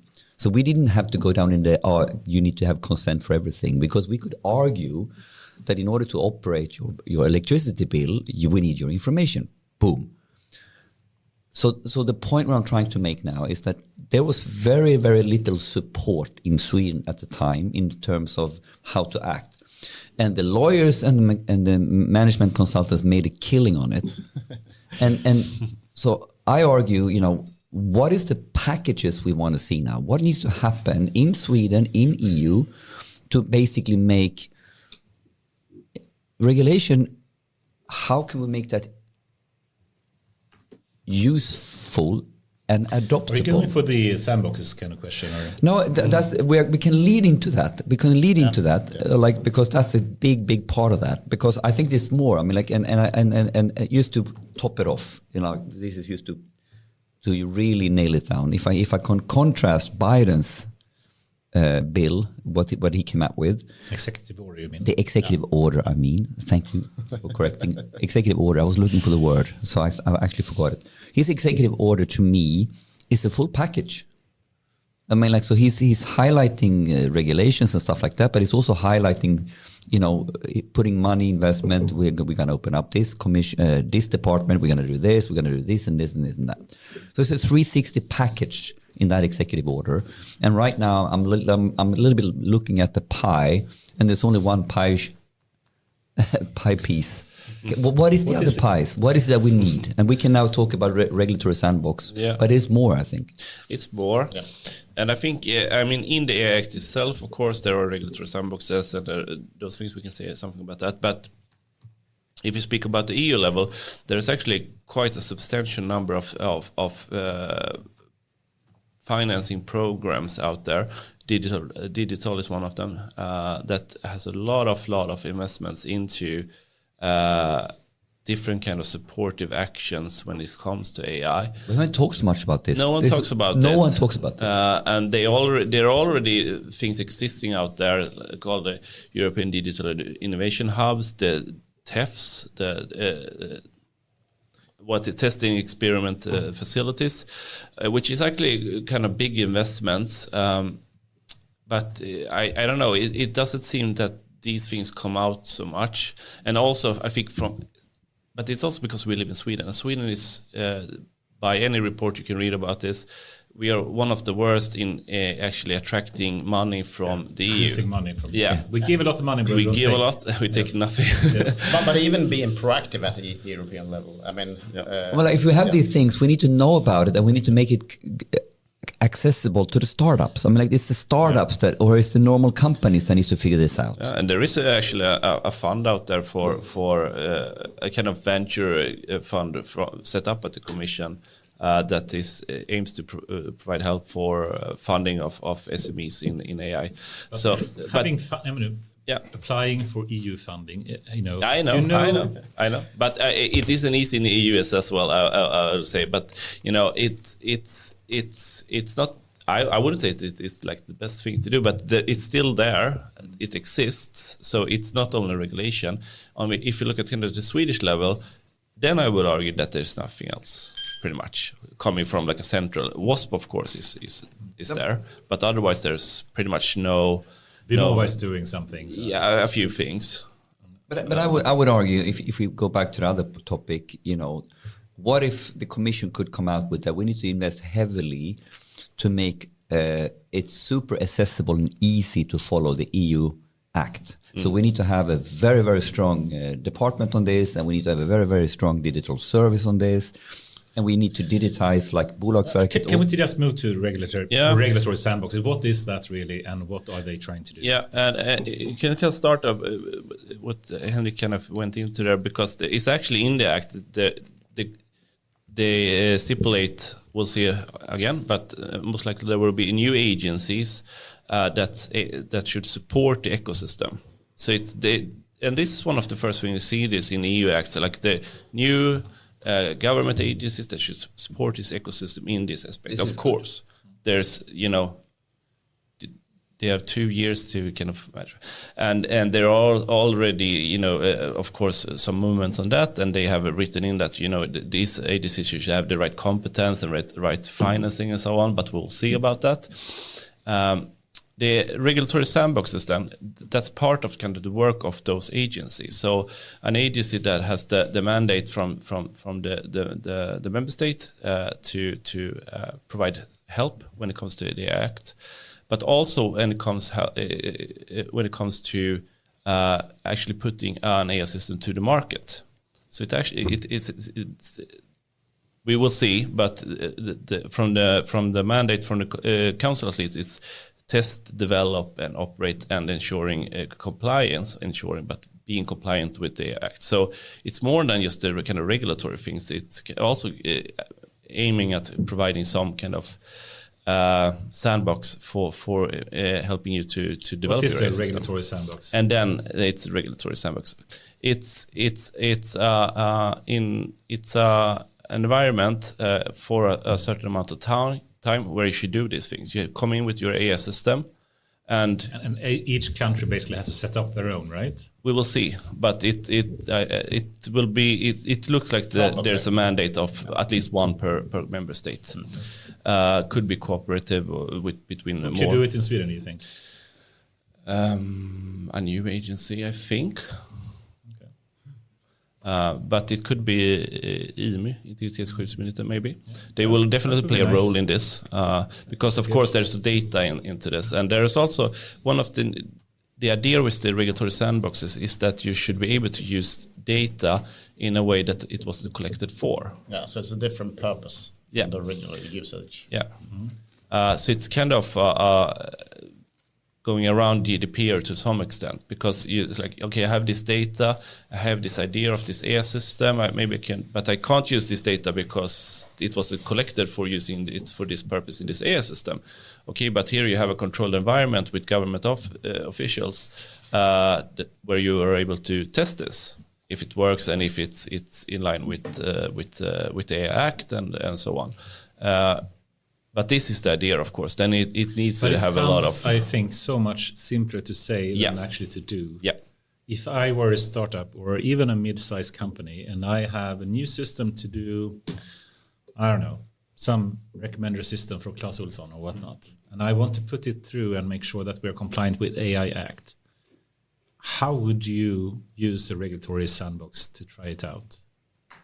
Is it checklists? Can you run the model in some kind of sandbox, as it sounds like? We don't know, and that's something that you actually left, most likely left out to a large extent of the regulation, and say like this is something coming in an implementing act. What I think, Patrick, when we've been discussing is that we must do something in Sweden from the public sector where we kind of pilot this. How would this look like? Yes. What is like the best way to do this? What should we focus on? Is it guidelines or is it actually infrastructure, or both, or so on? Why didn't anyone think of this before we define what the act is? I mean, at least someone have some concrete example. This is really what we should do. Give some kind of stereotypical kind of examples of, okay, for startups that want to do this, this is how we could help them. This is actually my biggest complaint on the EU Act, is that this is what I mean with the package, that you almost need to have a cohesive strategy here. I think it's going to, now we do it sequentially. That will work, but it will be muddled through a bit more. And that is but of course you can muddle through as long as someone throws a lot of money on it and brainy people on it. We will solve it, of course, but it's going to require some brains and some money to really do that. I mean, I have this idea in my head. I mean, how Estonia went for, how you can, we're going to be the best to provide, if you want to open up an EU company. It's going to be the smoothest, easiest, most sharp approach to do that. So how can you sort of reverse engineer that into the smoothest user experience to build a start AI service. I mean, and people are working on this, of course, but I think this is super important now. Yeah. And I mean, of course, regulatory sandboxes they just didn't fantasize about them. There are existing examples of that. Yes, but Spain has come Spain has a pilot sandbox actually for this purpose, and that's one I'm part of through my expert role as well. Really? So we have a kind of an insight on what they're doing. Not so much at this moment, I have to say, but still they are thinking of what they're going to do. So there are, I mean, people are thinking about it. People are thinking, of course, and there are movements here, not all of them being, of course, official and so on. However, of course, everyone can do more, and I think this is not going to be a GDPR thing. I think it's not that intrusive. And you were saying that before, that you don't think it's going to have as big impact. No, I don't think it's going to have a big Why not? impact. Because everybody has data. Everybody has data already, and you kind of GDPR is just a kind of update of several older regulations. AI Act is more on like something that's happening now, but also quite new. You don't have to you don't have to use AI, right? And then there's yeah, we'll see. And then there's also there's this kind of test before you put it out to the market. Yeah. So it's something that you have to do before, but then it's out to market. Then pretty much. There's a lot of use cases as well that when you don't have. I mean, it doesn't affect everything under the threshold. So I mean, you don't have to do anything about it. You can use easy peasy AI without doing anything about it. And when we went to US, for example, and had a discussion with the government over there and why they come a little bit further than we'd done here in Sweden, they simply said we just use simply AI, no personal data, whatever, and so on. So we just use simply AI, and then we can move forward. So I think that would be. I think imagine the country that actually do help the companies in their country the best. I mean, this will be a competition. Of course, this will be right. But I think it's an opportunity with sandboxes like that, regulatory sandboxes, because we, just as an example, the data in Sweden is very locked in registers for specific purposes, and we have it's a long tradition and based upon integrity and all that kind of stuff. So it's an important tradition that we need to maintain, but at the same time, the lock-in makes it very difficult to fight crime, for example, and things like that. And sandboxes like this, then it would be really interesting to test scenarios. And for example, if we combine this type of data and this type of data and this type of data and use AI to analyze this type of data, we can answer these type of questions. We can stop crime there and there and there, and then we can talk with politicians about this, and maybe that can start like a force for change laws and other things, and the balance between integrity and fighting crimes. Basically. But we can almost wrap up the AI Act topic, because it's almost like a segue in now to, given what we now know with the AI Act and everything else, how should the Swedish state invest their money in AI? And I can go first. I put the post on LinkedIn, and I even PM'd one of our former guests here when I saw that, Jim Dowling. I'm not sure if you know Jim Dowling. He's been on this podcast. He's the founder of Hopsworks. He wrote a very, very nice article in the Irish Independent, or whatever. He's Irish, where he basically highlighted from Irish point of view, and I thought it was a brilliant article. You know what? We have an opportunity in Ireland now to be world class in managing startup or the ecosystem around AI, because we are going to be the world class in managing the AI Act and making it super smooth. Klarna, smooth, smooth payment, smooth AI Act. You can have it, Jim. I like that idea, right? So I think this is one, as you were hinting, right? What a competitive edge in Europe if your country is super user friendly and adoptable friendly in terms of company AI. friendly. company friendly, and it has nothing to do with not using the AI Act. It's about being super efficient in supporting us. I mean, like, that's my take. I would spend a lot of money of infrastructure, yes. Sharing data, tricky. This one is a no-brainer, and it's a political no-risk zone to build a very, very good agency for this.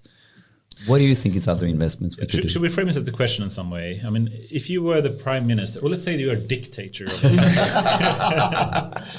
you're Elon Musk of Sweden. Elon Musk of Sweden. the knowledgeable dictator. Yeah, the knowledgeable despot or something. Yeah. How would you spend the money to just make sure the economy and industry would be blossoming through the AI Act? Super simple question. I can start. Patrick, yes. I mean, not just the AI Act, but in AI in general, I would say how to make the best use of it.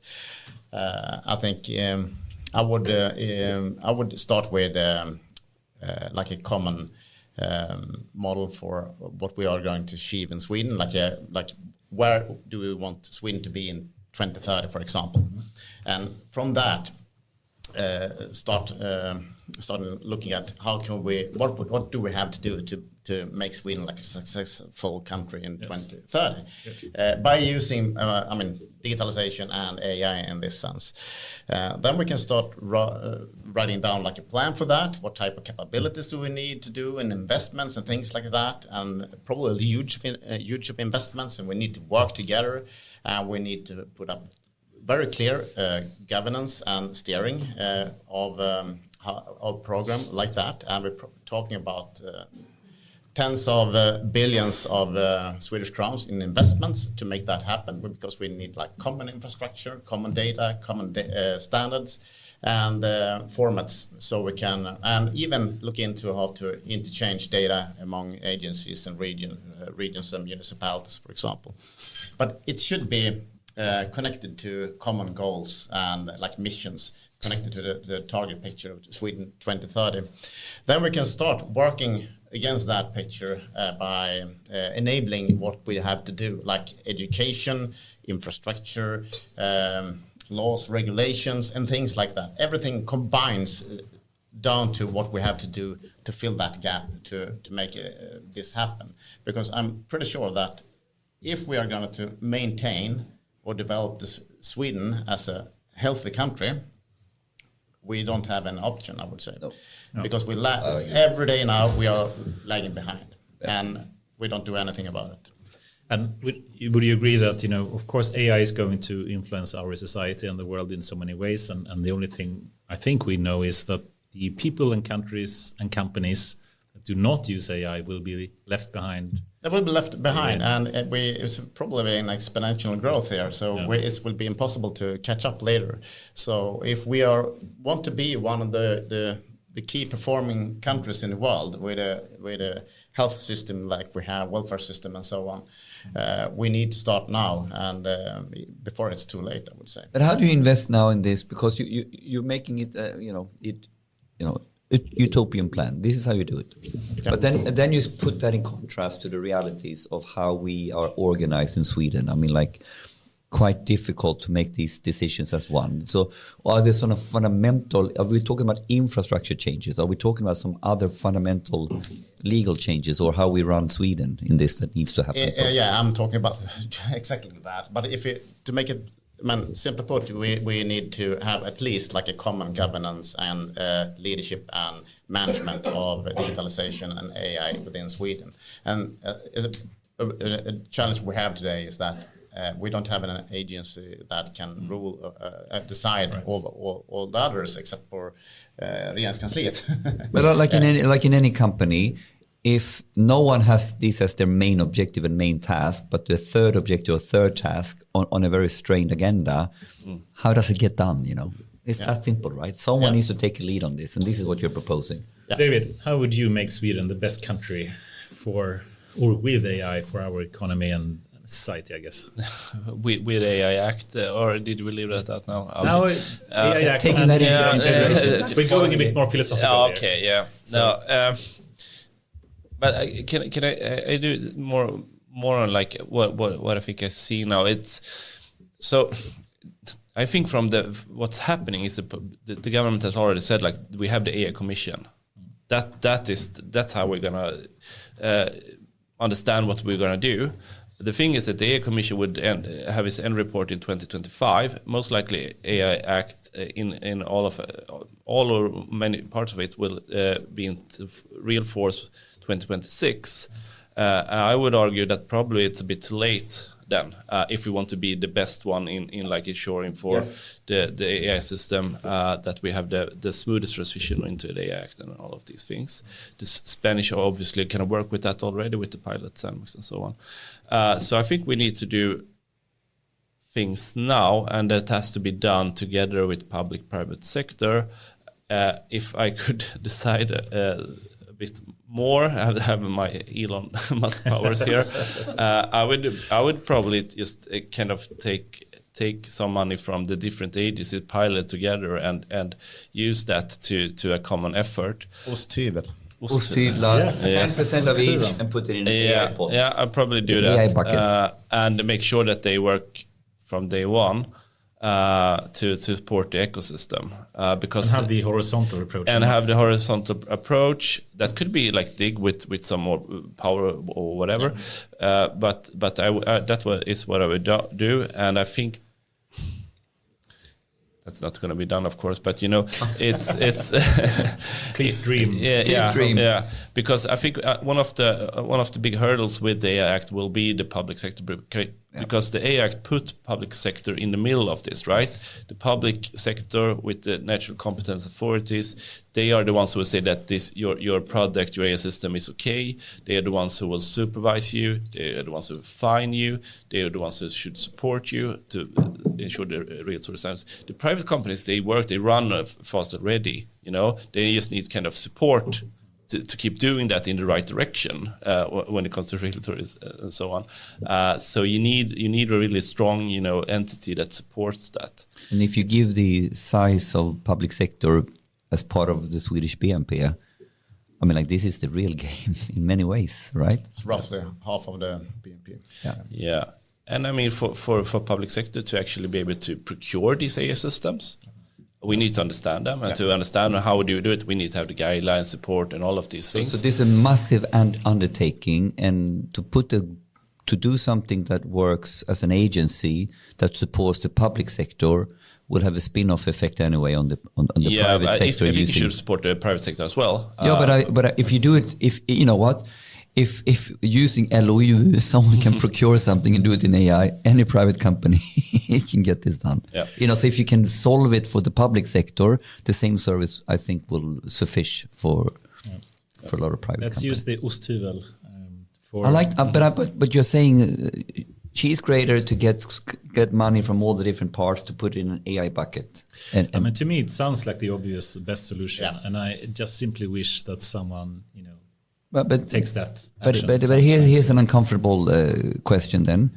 Is our AI Commission with the deadline in 2025 coming out with an utredning a little bit too late?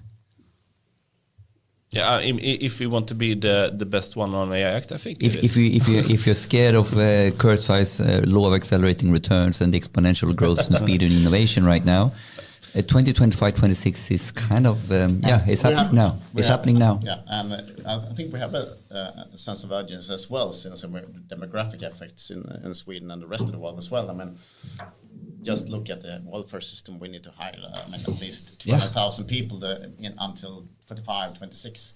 It's now. And it's happening right now. So we need badly to increase the productivity within the public administration right now. Otherwise, we will have a huge debt, I would say, and we can't even hire the people, and we don't have the money either. So I mean, there are no people. There are no people. No. So I mean, it's impossible to solve without using AI and digitalization. To just give a small positive spin on this, I think that we do actually have a rather good educational system compared to other countries. Yep. And we can at least hire some more junior people and hopefully upskill some people as well. So perhaps there are some ways, just to at least not be too pessimistic. No, I mean Sweden is we have a good situation. The thing is that we're used to have a good situation, or even the kind of the best situation in many aspects. And I think that we have seen now with digitalization that we how we built society has a lot of comes with some negative, some downsides, and we need to kind of address that. And I think AI Commission. That's actually it's good in many aspects, but it depends, of course, what your target is. Now you ask your target like for AI Act, okay, that's not going to suffice. Maybe they will do something else. But we are generally in a quite all right position globally. Awesome. Difficult questions. Should we move to some more philosophical, even more philosophical questions? I had one very operational question, but we might need to skip it on time. I was actually going to go into. I used to know from talking to Patrick that they're doing very cool work inside Bolagsverket on how you're facilitating the strategy process and strategy and innovation process. Oh, yeah. And I think that is this is something I want to learn about. So I'm a little bit curious of hearing that story. So this is a little bit like going operational and then philosophical. Yeah, I mean, we see digitalization and AI as a means for an end. I mean, nothing else. So, and when it comes to how we work with, I think we have a very clear vision at Bolagsverket when it comes to where we want to be, and we want to have company information flows freely within the society. Means that we need to change our role within the ecosystem, and the way we're trying to work with strategic business development at Bolagsverket is that we're using enterprise architecture methodologies behind the scenes, but we're not talking about it in front of the leadership teams. I have an architect background myself, so that's one of the reasons why we're working with it. But we have certified a whole unit at Bolagsverket in business architecture. So we are deeply, I would say, educated within the area. We have a high expertise in the area, so we're facilitating the management groups, visioning how about Bolagsverket should operate the business in like 5, 6, 7 years, and talking about how to design products and what type of value propositions to the society, how to integrate with the ecosystems, with the system vendors, banks, and all the rest in the ecosystems. And when we design this type of future picture, like I talked about Sweden in 2030, but for Bolagsverket, we have a gap. As where are we today, and where are we going to go? And the way we're working with that is we need to establish like the right capabilities to operate our business in the future, and that will be the plan roadmap for us to fulfill during the years. So we have like a strategic plan based upon that. We have strategic goals based upon that, and so forth. Ultimately, a capability roadmap. How are you going to? That's one thing of it, of course, and it will end up like a portfolio management for like the 12, 24 month rolling, so we can work with that and work with prioritizing. And how do you break it down into from 24 to 12 to? How deep do you go sort of into? All the way, because we need to understand how, for example, we are changing the underlying systems in the architecture. We need to get rid of the old stuff and build new stuff, open stuff that are integrated with the rest of the market. So everything is API based, basically. So we're looking into like being where the customers are having their lives. For example, if you want to start a new company, you can do it at a bank, for example, or maybe in your ERP system. Henrik wants to start a new company, you do that, and you can suggest a name, and it will send information to Bolagsverket, then we will test it with AI models and things like that, and come back with a suggestion for you if you're on the wrong path, so to speak. And so it's opening up our services and integrate more closer. Both APIs and perhaps chatbots. So We're looking to everything. I mean, we want to automate as much as we can, of course, get rid of a lot of unnecessary demand on the agency. At the same time as we want to increase the service level with new technologies, of course, like AI. So digital assistants, for example, could be very trained from like a foundation model, and then we have like they could be trained on our data, fine-tuned, but also with like RAG, like content models connected to it, so you can have enrich models that will be updated without updating the foundation models and so forth. So a lot of things going on, but we work with executive leadership, where I'm part of, but also at each level in the organization with visioning where we are going to be and involve all the developers, business developers in that process. And it will end up in what we do today that brings us to this future picture. And I'm just curious now, like having some insights from companies, both like Boliden, but more importantly, maybe Scania. I mean, like it's super clear that when we are becoming more data and AI intensive, the organization changes that it's not anymore the business over here and the data or IT CIO organization over here. It becomes much more platform and domain for platform and product teams. So you can sort of learn a lot from what the Spotifys and the Klarnas have done. So are you in that process as well of sort of having engineers embedded closest in the product teams versus infrastructure platform? Or, is that kind of conversation happening? Because this is, in my opinion, one of the hardest questions to have with the normal business people, so to speak. What do you mean? Do I need to have the engineers and data scientists in my team? Don't they work centrally?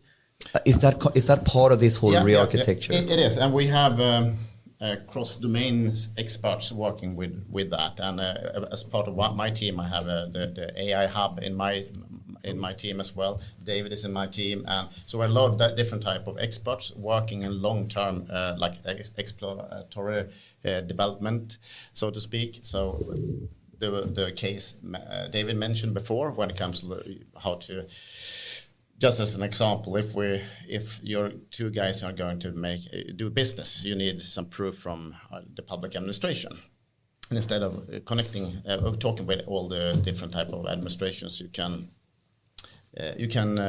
download like a trusted document from us, which will be stored in digital identity vault. It could be based on blockchain or whatever, it doesn't matter. And then you can share it with everyone you want to. And by doing that, you will have a much more efficient process for yourself, because you don't have to wait for doing this type of process every time or request every time. You have document already trusted in your wallet, and you don't have to access. You take away unnecessary demand from the agency as well. So it's a win-win scenario, I would say, and that's type of work we have been doing, which is like 2, 3, 4 years in front of us. We are not using this today, which also led us into leading this one of the consortium at the EU level.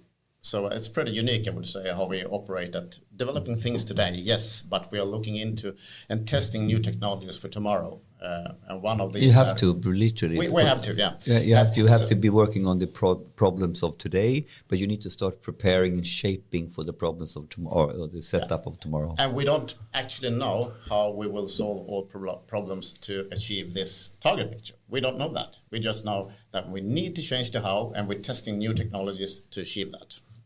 Fantastic. So we get to go more into innovation topics, but let's not do that because the time is flying away.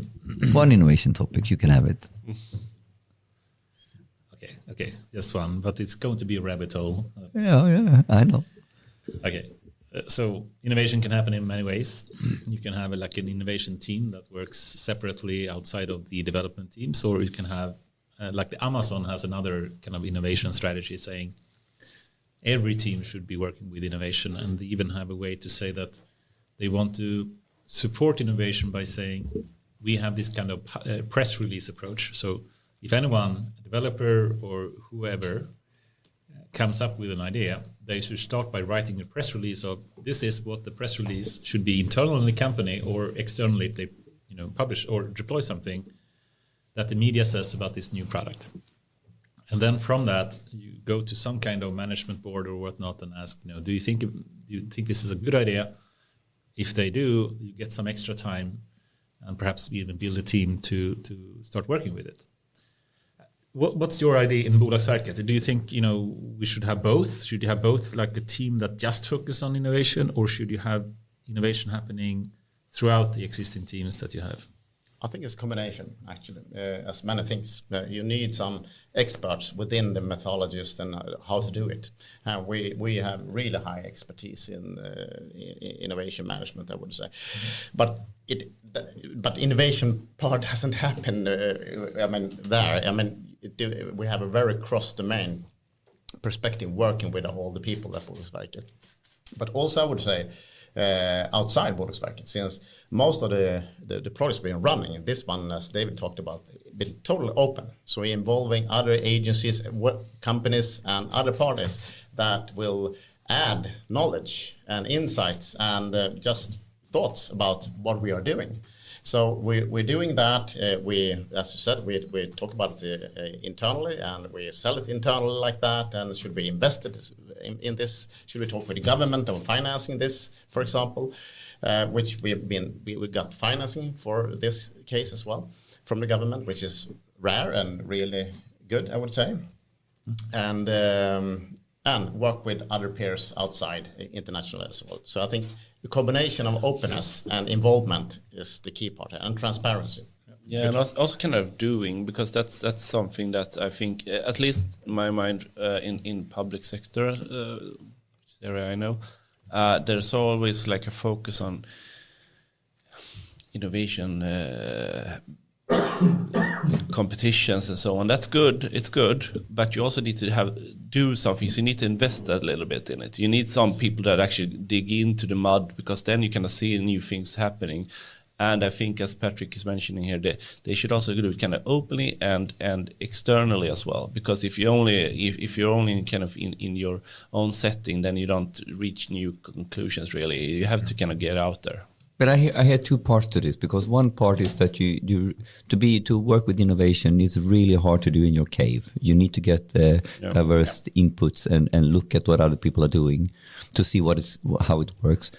But I hear another topic also here is like, sometimes people, I get the feeling like, we condense down that innovation is the equal of hackathons or something we do, like we were super creative and we had this hackathon, we came up with 500 AI use cases.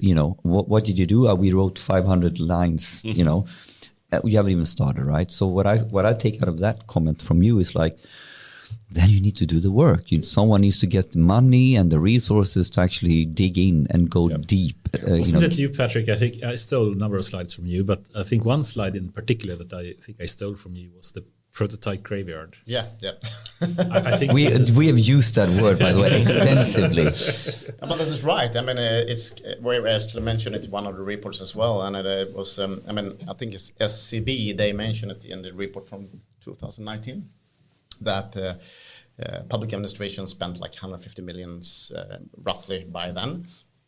And most of the money, when we talked with them as well, went to testing chatbots, basically doing the same scenario, and nothing went in production.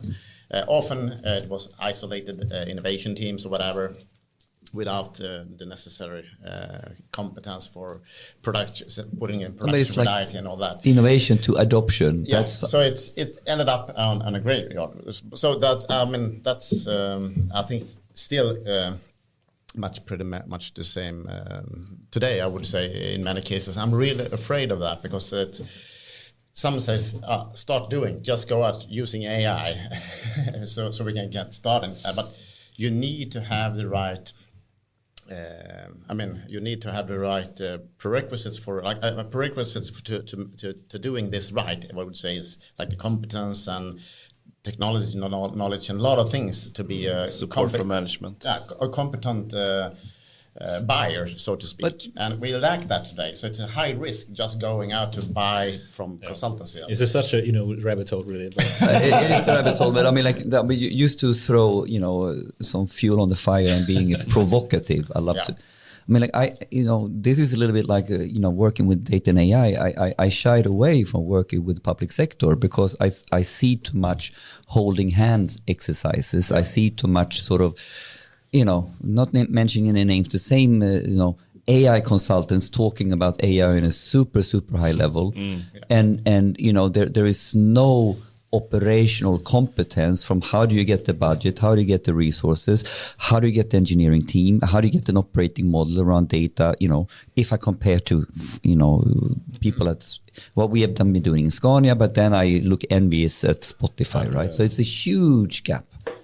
So, I mean, if we go back to the dictator thing, if I had a mandate by 2019, spending like 150 million doing mostly the same thing, ending up on the railroad, I would say maybe we should use like 50 or 100 of them to put something in common that everyone could use for the public administration. And put and then force it to production, whatever it is. Exactly, and then we have something useful for the money. And that would be an amazing that's the contribution. key thing when it comes to steering the resources. And we're not doing it.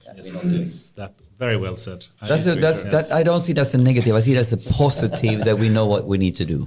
Yeah, okay. We came one step further, at least know what we should do, even though we haven't started it. Really. Yep. Okay, we really need to start to close off here, but so let's go even more philosophical, and how should we go? Okay, go around. I'm thinking. Let's start with David now. David, okay. Yep. When or if do you think AGI will happen? I have no idea. That's easy. Okay, Patrick. In public sector. Public sector. Yeah. No, but that's. Do you think it will happen? Yeah, but I mean, who am I to say really? I'm happy if it happens. It will be an interesting time if it happens during my. We'll come to that question later. If when I live, I hope to. I hope you. Yeah. Do you think 3 years, 5, 15, or 100 years? I think the estimations from most of the researchers is 10 years from now, right? 2029. I think 2029 is. Kurzweil number seems to be the most. But it seems people are even closing. Yeah, it seems big. Okay, so far, okay. I've been reading Max Tegmark's book, and they had this Puerto Rican conference, and they basically he says no one agrees on this, of course. Yeah. Of course. I stand on the shoulders of giants. I that's not my. Patrick, what do you think? Do you think it will happen, or when? And if so, when? I think it will happen. I think it's inevitable, actually, since what we have been seeing the last 5 years. But even before then, I actually thought it would happen in the next maybe 30 years or something. So if we reach it, I mean, we have the levels from Google now defining the AGI levels. Yeah. That's a good way of putting it. Yeah, we're basically at level 1 right now. Yeah, 1, 2, maybe 2. But I think we will reach it in time, and when we do it, it's just a matter of time before we reach super intelligence. So I don't think it's inevitable. So, yeah. What do you think, Anders? I mean, I think still Ray Kurzweil is correct. And 2029. Yeah, Elon has said 29. Now I think he's gone a bit down, so 27, 28. But I still believe in 29. It depends on the definition. Yeah, that was my line, man. This is when we sidekick. I was going to say it depends on the definition. Yeah. My definition is basically when it's hard to even find a single task. I saw the guy on the NVIDIA CEO. What's his name? Jensen. Yeah. I mean, like if you define AGI in relation to benchmarks, blah blah blah, right? Yeah. Then it's not too far off. But if you're a little bit different on it, my view is simply to say that. When it will be hard to even find a single task, that whatever system, AI system you have, AGI system or not, that it's hard to find a task that it can't do better than most humans, then you have AGI. Yeah. We're very far from that. It's very easy to find tasks today that ChatGPT cannot do. But do you put that into AGI in robotics, physically doing things in society, or do you put it as administrative? I think we could split it too. If we remove the control part and just say perception and reasoning, then you have a simple version of AGI. It can't really do things, but it can say what to do, and that's easier to reach. If you say it needs to actually do things, and let's say that you have AI system that can beat the human champions in soccer, that will not happen in 2029, for sure. Or I would say, or unless Optimus really explodes. But I think that kind of the control aspect of having the physical control, motoric part, that will take longer time. But from a planning and a perception point of view, 2029, I think, is reasonable. I mean, so the point is this, the arguments of the doomsayers, or whatever you want to call it, the AI doomers, not boomers, doomers. That was my joke. It's about getting on to the real questions now in order to be ready for them when this accelerates. Exactly. So it's not about, I think that's okay. Final question then. Or let's say assume that AGI will happen at whatever time. We can imagine at least two extreme points. One extreme is simply the doomers view that we will have the Terminator, we will have the Skynet that is building machines to destroy all of humanity and the Matrix and whatnot happening. And that could be one way. The other extreme is basically the very positive utopian kind of view where AI will help humans live in a paradise in some way, live in a way where we're not forced to work potentially 40 hours a week. We can choose to work if we want to, and perhaps if we need to have some other needs fulfilled. But we can live in a way where we are free to pursue whatever passion and creativity that we potentially want to. That could be another very utopian kind of view. If we start with you, David, do you think we will move potentially towards more a dystopian or more of a utopian view? I think more utopian. I think at least for quite some time we will see a big divergence between people, though, and countries, but people in countries as well. The divide between Yeah. So we see a class of people having these tools available to them, and the ones who doesn't. And I think that's something that we won't overcome in a short time. The concentration of power that we're seeing now in a few companies and even in a few people, actually. The AI divide, Anders. We haven't said so much about the AI divide for a couple. But I think it also for the country level in this case. Yes. But because this, I mean, we've seen it in the past, right? And you know this quote, "Data is the new oil," which was completely misunderstood because they thought about it literally. But when the Economist wrote that article, it was all about the money. It's all about the power and the geopolitics of oil.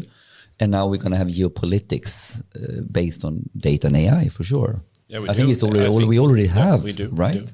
I mean, look at who went to UK. It was both the biggest countries and the biggest players. Patrick, what do you think? Will we have a dystopian future or a utopian future? I think both scenarios is valid, actually. Interesting. So I think depending on what we do. So it's up to us. That's well said. So I mean, we could easily end up in both scenarios, and I really hope we end up in the utopian one because we don't have an option then to use it today.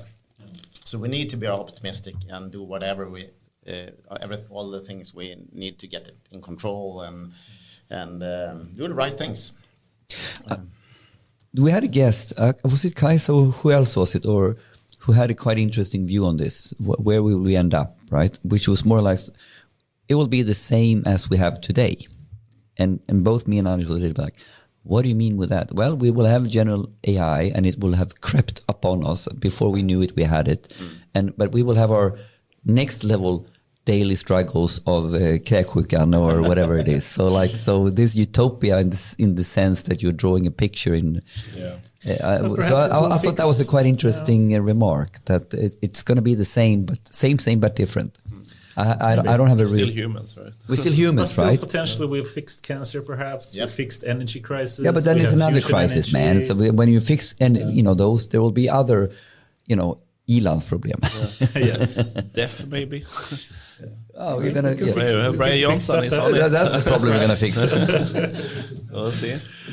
Anyway, Anyway, We just download our brain, and then we have a pure. That's the point, right? Pure digital twin. You know, yeah, which movie is that when you download your brain in the end, and in this way you live forever? Can't remember which movie. Yep. Good one. Awesome. It's been